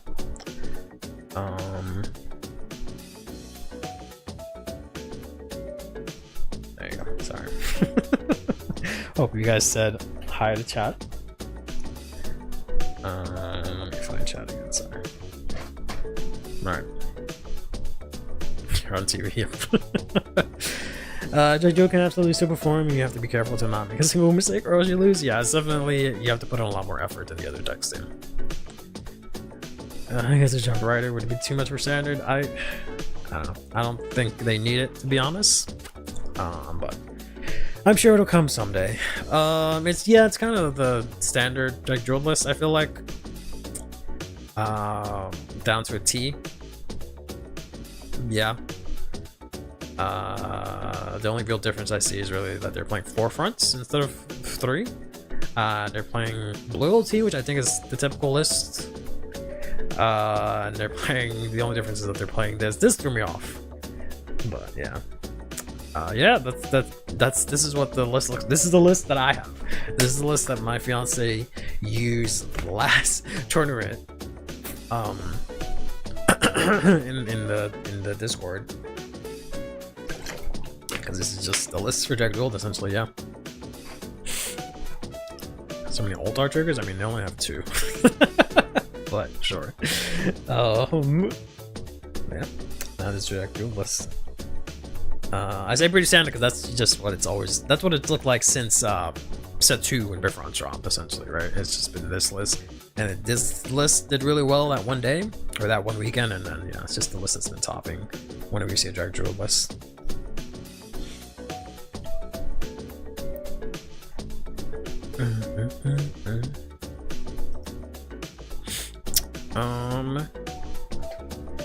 But yeah, I keep losing chat.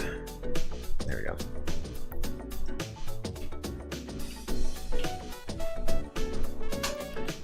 Make a wedding Vanguard thing. That'd be interesting.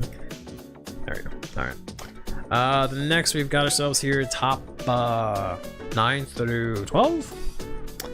I assume this will also be the usual, right? We've seen a lot of these decks before. Mewtwo decks have always looked about the same. Same for Leonard, same for Black. We could look at each of the Night Rolls lists, I guess. Yeah. Every one of these that I look at is kind of the same as well.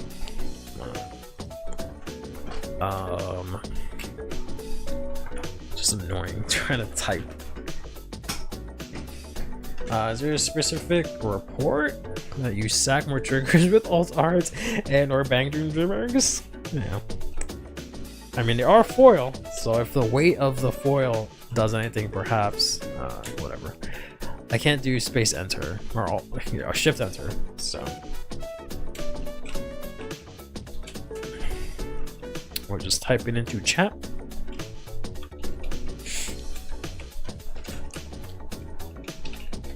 And then we can take a look. I think that's it, right?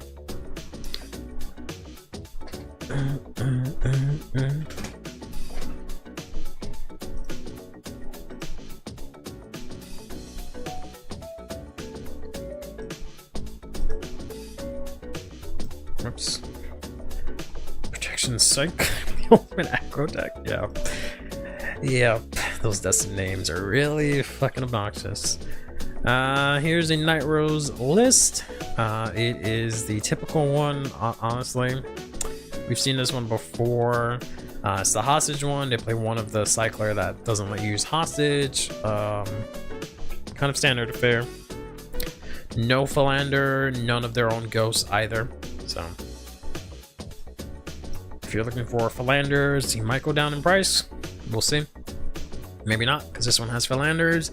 We've got the Ghost Chase as well as the Hostage Order. None of the Cycler here. None of the Ghosts as well. Pretty standard. Then we got this last one here that has the Hostage, has one Energy Cycler for some reason, has the Alvenia, and this thing, which I thought every list was going to run, but it's apparently not. We got the Ghost Chase, the Hostage Order, Hostage Setter, but no Philanders and none of the Ghosts. No. Yeah. And I got Purple OT, which is interesting, to say the least. And take a look at this one. What is this? God damn it. Why didn't it work? Is that not the Alden list? Yeah, it just looks like the typical Alden list that they're all running. Ermac, Dog, Caterpillar, Girl, Restander, yep. One energy cycle and work lets you recycle it over and over and over again. Yeah, but I guess I would rather have other targets for that. But yeah, it's not Bastion support; it's just generic support. But it just says when you Persona Ride, this can boost, I think, and then when something stands in the same column, you stand it, so it's a big booster.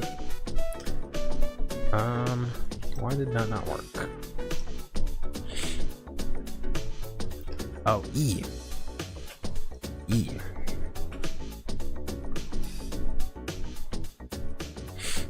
No one used the Alden promo? Yeah, I was gonna post about that, but then I saw one list using it. I was alright, never mind.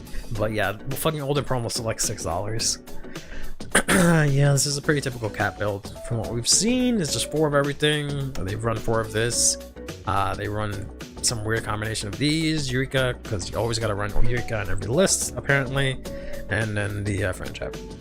So, nothing out of the ordinary, I guess. No cool spice.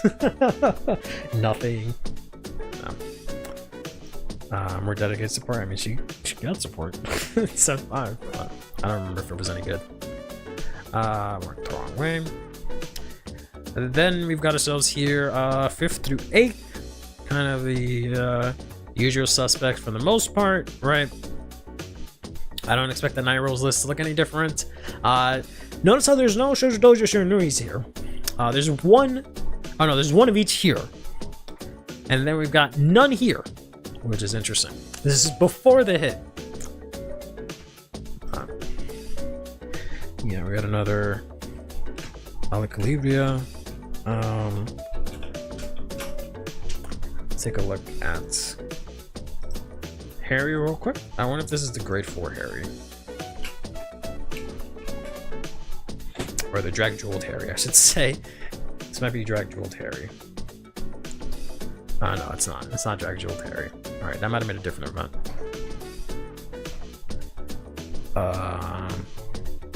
Yeah, this is like the typical Harry list as well. I haven't really... The only interesting thing, or like any spice I've seen for Harry has just been the Drag Jeweled one. Other than that, haven't really seen them really experiment much, right? Just been playing it kind of safe for the most part, as usual.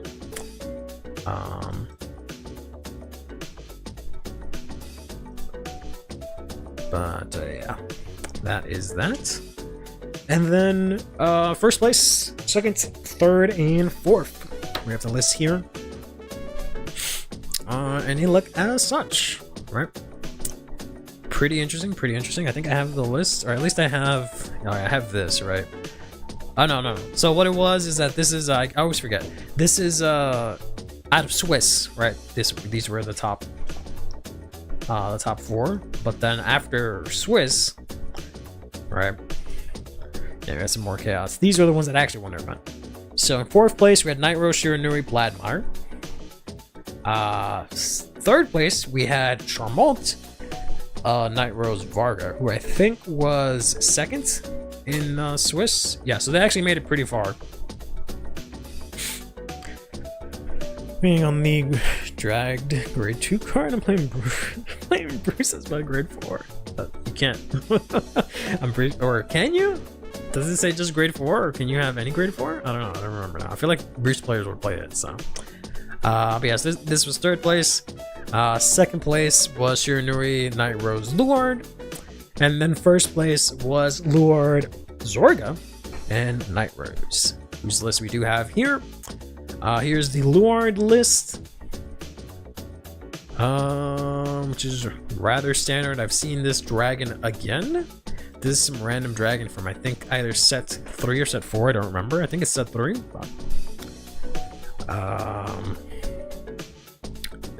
Yeah, that's a Luard list for you. Then we got the Zorga list here, which is kind of the typical Japanese Zorga list, except this one actually plays both Roaming Pigeons Dragons and Karma. Finally, a Zorga player with sense. They play one of the new card, which is interesting. They play Philander, only 3 of the dog. They play this card that Night Rose players have been playing a lot of. They're playing this fucking thing, which is kind of wild. 3 more Fessa? Yeah, 3 more Fessa is enough, because you can only use her on 2nd stride, I believe. But yeah, this is a list and a half. Can't believe they're actually playing this thing. This is countable. This is a grade 0 order.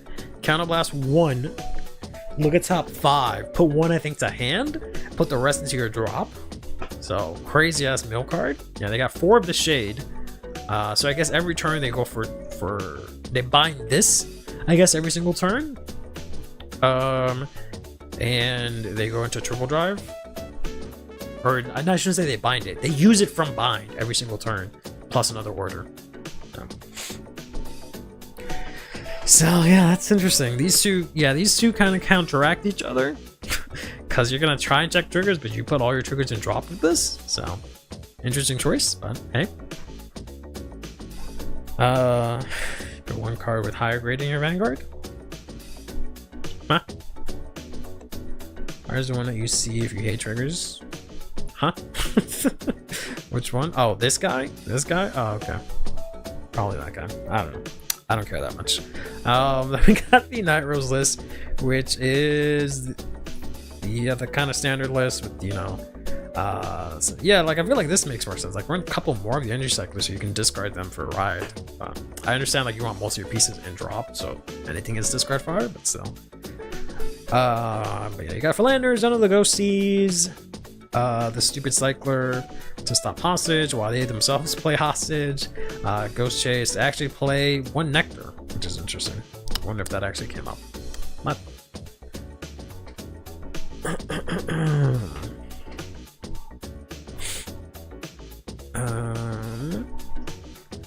But yeah, that was the top 16. So this was again before the hits. Here is what it looked like from the A block. We had way more Shoujo Doji in the A block.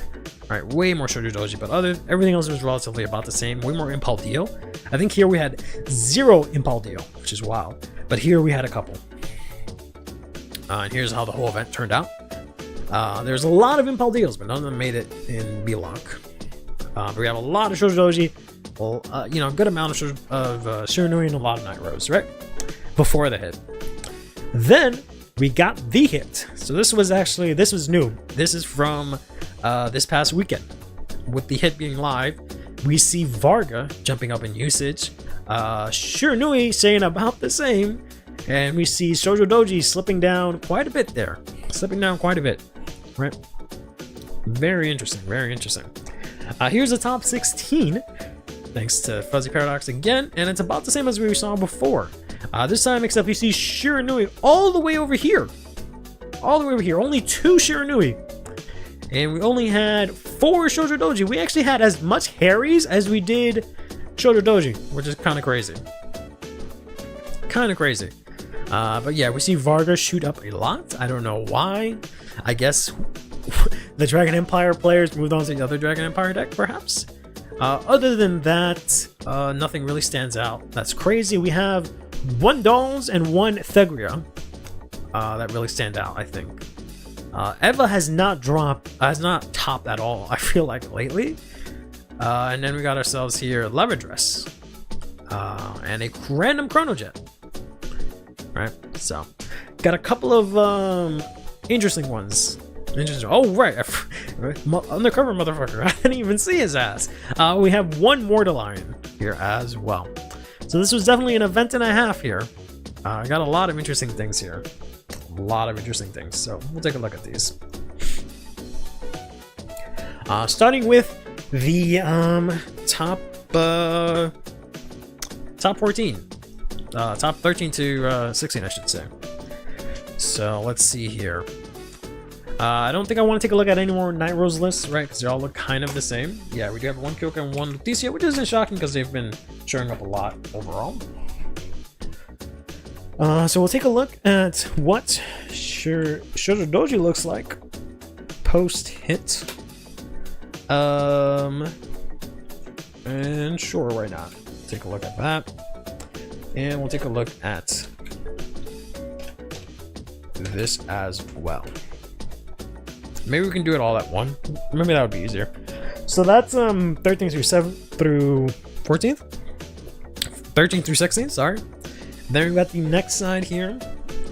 So we got ourselves. Here's the Thegria. Here is a Harry.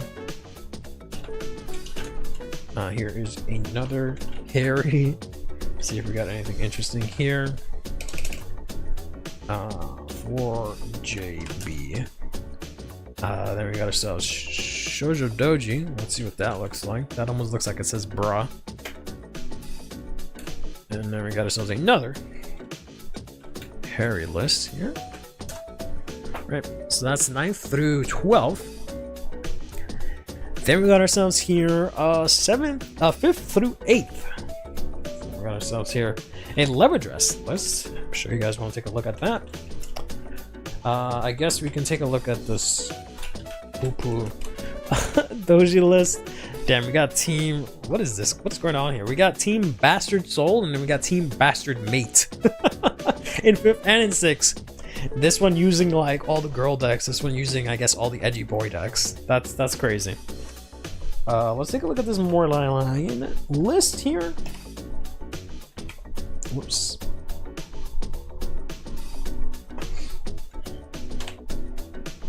RU41.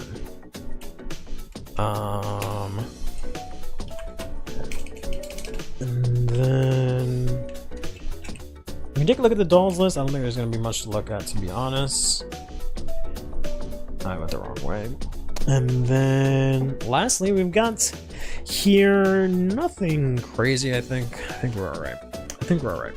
All right. Oops. Let's take a look at some of these decks here.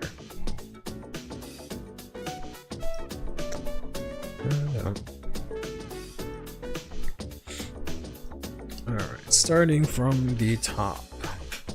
Let's see what we got. This is Shoujo Doji. So they only got one copy of Isao now, and they've filled up this spot with the Permo. I figured as much. The deck would not change much. They are just playing Isao at 1 and then the Permo. Figured as much. I would not be surprised if Shoujo Doji starts topping again after this weekend. Here's the Chaos list. I just wanted to see. Yep, there she is. They're making use of the Fairy Shinri already. Or the Dark States Shinri. Other than that, the list is pretty typical. Okay, let's take a look at the next one. This is Harry. They're actually making use of the Volderock. I like that. And they got the Shinri. Oh, that's probably why we're seeing so many Harrys. That's why. Interesting. I like these. I like this a lot. Cute list. Would Forktail be a good alternative to fill the void? I mean, it seems fine. I've seen some lists in English playing Forktail now, but it seems okay. That's the same list? No. Here's the Thegria list. I've already looked at this. But it's a pretty standard Thegria list. Right. Nothing crazy. Nothing new per se. Thegria just be Thegria-ing. But this is typically the list right now for Thegria. Really the only spice here is this guy in main deck, which, you know, fair enough. The grade 1 Thegria, unfortunately, is not that great. Got ourselves another Harry list here. This one's a bit more standard with your gun rams and, you know, your dragons and your grade 3s and stuff. Yeah. Caliburn, okay.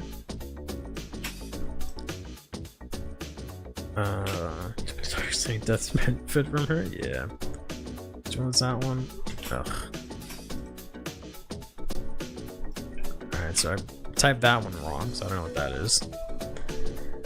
Here's Shoujo Doji. They're actually only playing one, and here's your Forktail. That's interesting. For Dark Side Shinri, possibly. But yeah, so, you know, there's your, did I say Shinri? I'm sorry, I meant, Forktail, yeah. Yeah. Here's another Harry list. They're playing this thing, which is like discard a trigger to retire a column or something like that. One Fairy Shinri, which, I mean, you can recycle it, so it's fine. Everything else is relatively standard for the most part, yeah. This might be the Jet list, I think. No, this is the Lever Dress list.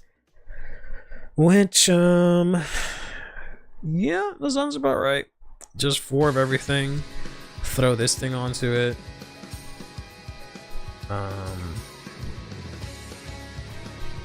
Let's go.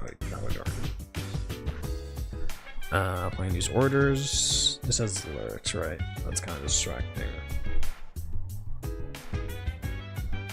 Let's go to good old Tokyo, like the good old days when I used to stream sitting down and we just look at Twitter. Set 4 leverages is solved. Probably. Yeah. 4 of everything, some revive orders. Sounds about right. Mostly down to order ratios and whether or not to run Habitat, yeah. Does that mean the English prices will not be too cheap? That is the worry, unfortunately. We'll see what happens. I would say get them sooner than later, right? Try to get your cards sooner than later before he randomly starts topping. Come on. Here is the Jet list. It is a Jet list. It's pretty standard, honestly. Yeah, looks pretty standard. Yep, they got the Crucial Dragon. Yep. Looks pretty standard to me. Let's take a look here. Carried by Dark Station Arcs. I mean, yeah, it doesn't get supported by anything else, so it's gotta do something. And this is just 4 of everything plus the dog, which I've been told doesn't work super well in this deck. But yeah, nothing crazy here, just 4 of every undercover, minus the grade 3. Plus the Order Dragon, which is interesting, and then a dog. Sure. Good stuff. Is that just what's the difference between good stuff and pile? Aren't they both the same thing? Already saw the first place, the doji list. I probably won't look at it because it's a doji list. But no, this is I forgot what event this was. This was the Japanese one. That's the last list we got there.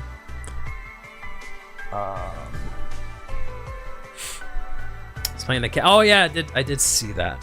I don't know if I have that here, but that list is dumb. I think that's dumb. I think that's dumb, but we'll see. But here is what your top 4 actually look like. This is Okinawa, that's what it was, yeah. So very interesting top 4. Now that Shoujo Doji and Shiranui got hit, right? Because we got ourselves here Thegria, we got here Dolls and Mortaline and Eva, Insane in 3rd place. And then we got ourselves Welstra, actually, not black for once, Chaos as well. So very interesting. Is that Herminia? Never seen Herminia? That's wild. Here is the first place Night Rose list. It is, I feel like, the same list that we just saw before, more or less, right? They're playing the Safarina or whatever her name is. One of the cycler. And then they're playing this other cycler, which is interesting. Here is the Vulture list, which is like almost max rarity. Interesting that they're playing rainbow triggers. They're playing red OT. What the fuck? Hold up now. I was gonna say this is pretty standard, but huh? Why are you not playing the nuclear fucking bomb that is the Brancade OT? They're playing 3 draws, 4 fronts, 4 crits. Interesting. Order lineup looks usual. They're actually playing this, which is interesting, and they're playing this thing as well. Some hella orders. They're playing 2 of the cats. So very, very, very defensive Welstra. Very defensive. Because we got 4 fronts, we got 4 of the cats, we got the Blister order and this. But then they got 4 of the dog, finally. They came to their senses and started playing 4 of the dog. They got 3 of the hot girl. 4 hide, obviously. 2 of this feels unnecessary, but it is what it is. Because I feel like you're just barely ever going to see it. So I don't know if this is worth it. I'd rather play, like, honestly, this or something like that, or, like, something else. But, and then, you know, Welser, obviously. Very interesting list. And then we got ourselves here the Chaos list, which is relatively standard. They just added in the Shinri, which has really, I think, helped out the deck a lot. Yeah, so that was top 4 from Okinawa. And here was the top 16, which was pretty interesting. So again, this is post ban list, right? So this is after Shiranui and Shoujo Doji got hit. We're seeing the decks play a little bit less, but that might change this week, right? It'll probably definitely change a lot, right? Because a lot of changes will be happening. We'll get set 5, and then we'll probably have, you know, players getting accustomed to the list. This is, I think, that same event, but just a full thing. Right. Or no, I think this is me comparing the 2, so you can see how Shoujo Doji and Shiranui kind of dropped off, right? Which is kind of interesting. But then we got, I think, one more event. I think I have the other event here, but we'll see. So this was our first BCS in the English format here. So this was in Sacramento this past weekend. This was what standard looked like. This is the top 32. Because we do have top 32 prizing and placing now, finally, in Vanguard. Excuse me. Thanks again to Fuzzy for providing this. So we got ourselves, to the surprise of no one, 8 Shoujo Doji, 6 Leonore, 3 Varga, 2 Zorga, 2 Eva, 2 Raziel, and then we got ourselves Michu, Welstra, Lascadia, Prison, 1 single Shiranui made it. Top 32. 1 Shiranui made it. We got this whole lineup is insane here. We got fucking quintuplets. Yotuba made it to the top 32, and then we got fucking Mushi King made it to top 32, and we got Gravidia Mask. I've seen the list. It's not crazy. There's no crazy spice. They just made it work. It's just your typical Gravidia Mask list from what I saw, which was shocking, but they made it work. They were, I think, like 6-1 or 7-1 after Swiss, but yeah, and then just Leonore, not Leonore, Luticia. So pretty wild top 32 so far. Here is what the top 16 look like after that. So we see the Shiranui moved on to the next round. Lascadia made it to the top 16. And we got ourselves here Prison, Eva, Varga, Welstra, the Michu, Leonore, we got Zorga, and then 5 Shoujo Doji from the, like, what, 9? 8 that we started with. And then finally the top 8 ended up being 4 Shoujo Doji here. 1 Leonore, 1 Zorga, 1 Michu, and 1 Welstra here. Apparently the Gravidia lost round 1 and then proceeded to win the other 6 rounds. Yeah, I heard something like that. They got, like, disqualified the first round because, like, or something like that. Like, they didn't get to register on time. I don't remember. But Yeah, kind of insane. But yeah, unfortunately, the La Scada did not make top 4. Or top 8, I should say. And here is your top 4. In 4th place, we've got ourselves Leonord. In 3rd place, we've got ourselves Shoujo Doji. In 2nd place, we got Zorga. And in 5th place, we've got Shoujo Doji. Let's take a look at these lists.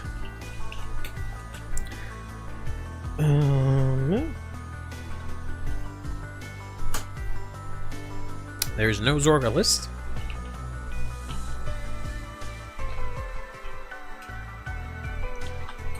Which makes my life, I guess, a little bit easier. Sorry, I don't have some of the letters on my keyboard, so I keep typing everything wrong. So let's take a look at this real quick. How did Zorga survive the Doji's messing with their bind? I guess we'll never know. I guess we'll just never know, because they didn't share their list, or Fuzzy didn't get it in time, I don't know. But maybe they just sacked them where it didn't matter. Who knows? I guess it doesn't matter, because they could just bind their orders again. What the fuck? What the fuck?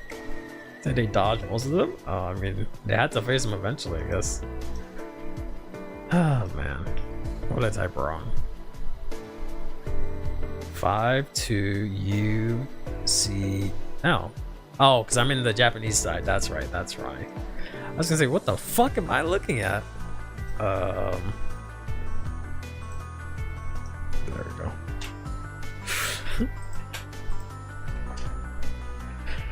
All right, here is your Leonord list.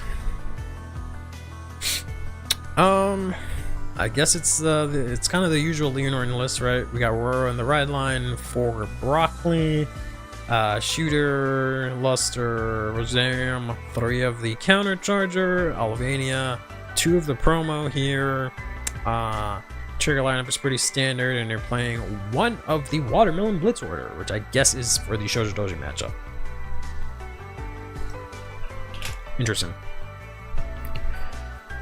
Very, very interesting. But yeah, I want to say it's a pretty standard list, right? Which makes sense. That, I don't know if that comes up. Maybe it did. I mean, they did get 4th, so it must have come up. Very interesting. Yeah, the Maggie order is great. I don't know why they stopped playing it for a bit. It's not a blitz order, it's a normal order. It just says whenever something attacks, give a unit 5k. So you give like Luster Dragon or whatever, that order. You give something the red text that when something attacks, it gets 5k. So you give it to Luster Dragon. So everything attacks, Luster Dragon gets huger, and then you make your Rosariums even bigger. So. Here is the Shoujo Doji list. Which is the yeah, it's just the typical list. The only difference here is that they're playing the twin cast instead of the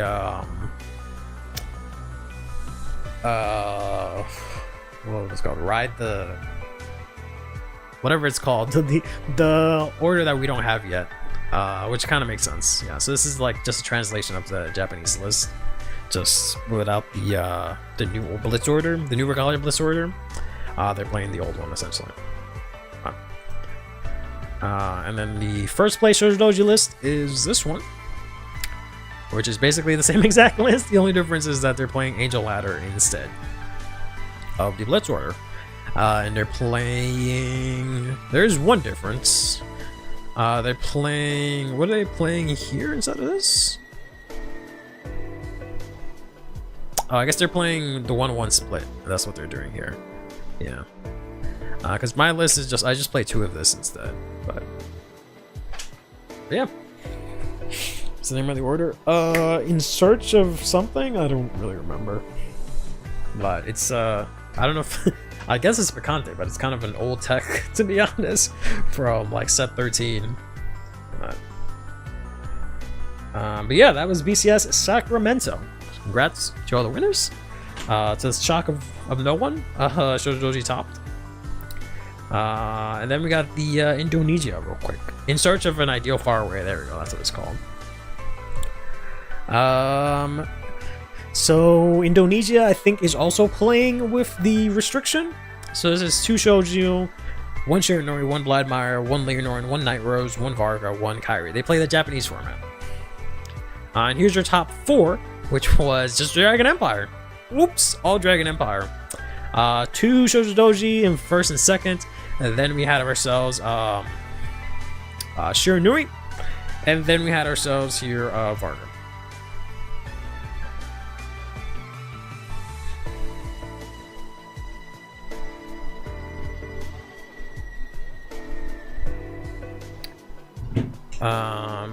And we'll take a look at these just really quickly. Oh, there it is. I was gonna say I don't see the list. RGL. Show the luchas. No, say please. What do I look like, a dog? You guys just do what you tell me to do? Just for that, I won't look at that one.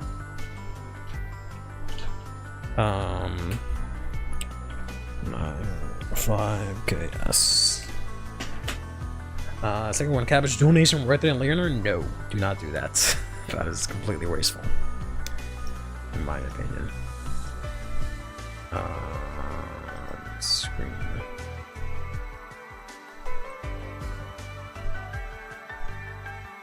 Alright, let's see. This is Varga. God damn. What did I do wrong this time?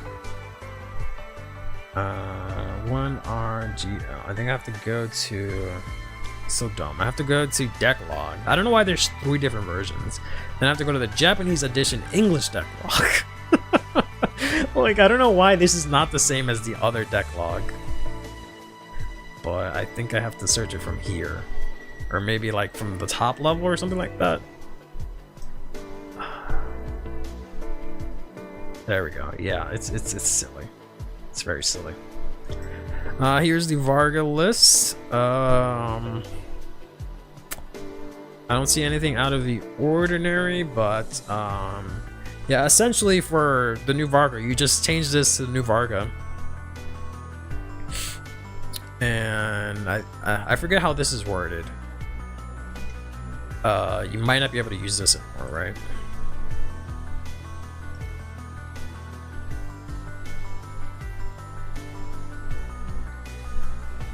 When it's boost, and at the end of that battle. So I think you can use this, right? Because you can trigger, they both happen at the same time. You can choose to resolve this. Yeah. So I feel like, yeah, it's just the same list. You just take out the mid hats for the new grade 1 double rare that is shit on. That's actually playable. And then you just play this here, and then you can take out, I don't know what. One of these or something like that to play the 4th Varga, and then that's it. That's the Varga list. Nothing else changes, in my opinion. It's just basically this, just slightly different. Which is kind of boring, in my opinion. But here's the Shiranui list.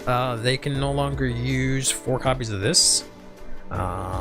So to replace it, they added in, I guess, just this. I don't think they really changed much. It looks the same to me. So, here is one of the Shoujo Dojis.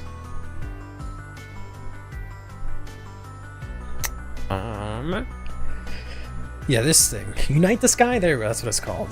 But this is a typical list. The only difference is that they took out the Energy Cycler. They're playing 3 Chicas. Usually it's 2 Chicas. 2 or 1 or none Chica. 3 seems like a lot, and they're playing this thing, which is kind of funny. This says if it's like on placed by an ability, and your Vanguard and your opponent has like no rear guards, you get Senkai. Like, he's super situational. Yeah, if it's placed by card ability and your opponent has 2 or less rear guards, he gets 10k. Then if you hit a Vanguard, you retire it to draw 1. I feel like in English it says no rear guards, but I could be wrong about that. So yeah, they gotta. You can call this out from like the ride line and have like an attacker and whatnot. In the early game, because I don't think it's locked to grade 3, right? Whoops, wrong card. All right, whatever. Doesn't matter. I don't care anymore. So yeah, give up consistency for some power. And then the last list here is the Shoujo Doji list, which for whatever reason is running the cabbage. I don't know what to tell you. They're running the cabbage. Cabbage says, on place, get a plant token, then CB1, give your Vanguard 10k power or 5k power, and then or you can choose that any of your units called by an ability get 5k. So it's essentially this, but before battle. I actually see the reasoning, I guess. What? It just seems dumb to me.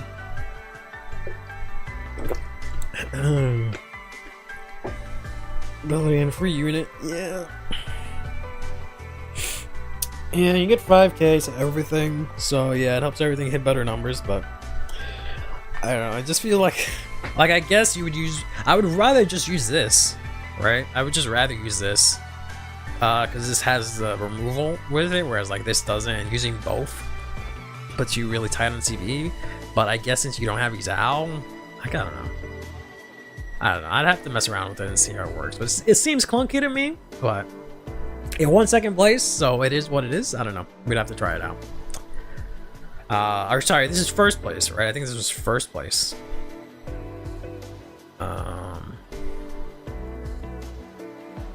Yeah, this was first place. First place. So it did something. Can't say it's not doing nothing. This was enough. We're calling them? No. I mean, I don't know what you would do in this case. I don't remember if this lets you put it into Soul, but yeah. I gives the boosters 5k as well. Social calls 70% by effect. Yeah, I know, but it just seems too CB intensive for me. Is my problem, but I guess it's like the same. It's like just another copy of this essentially. I don't know. Well, you gotta cope with something, I guess. But yeah, you just remove the consistency for more aggro, I guess. But they got a free CC here. Yeah, I guess that is true.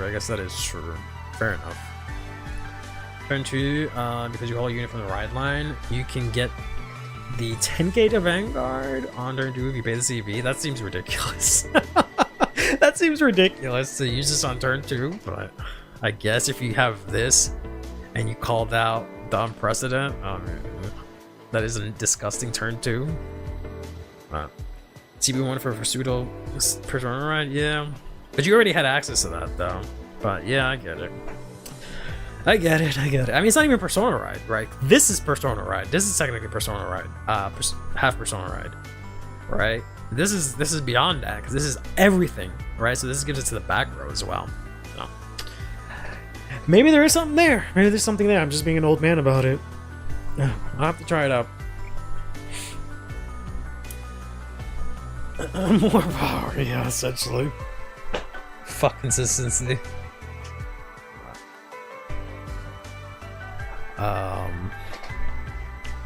I'll have to try it out. No.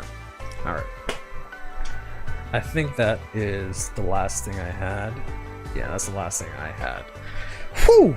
Got through that in less than 3 hours. Alright.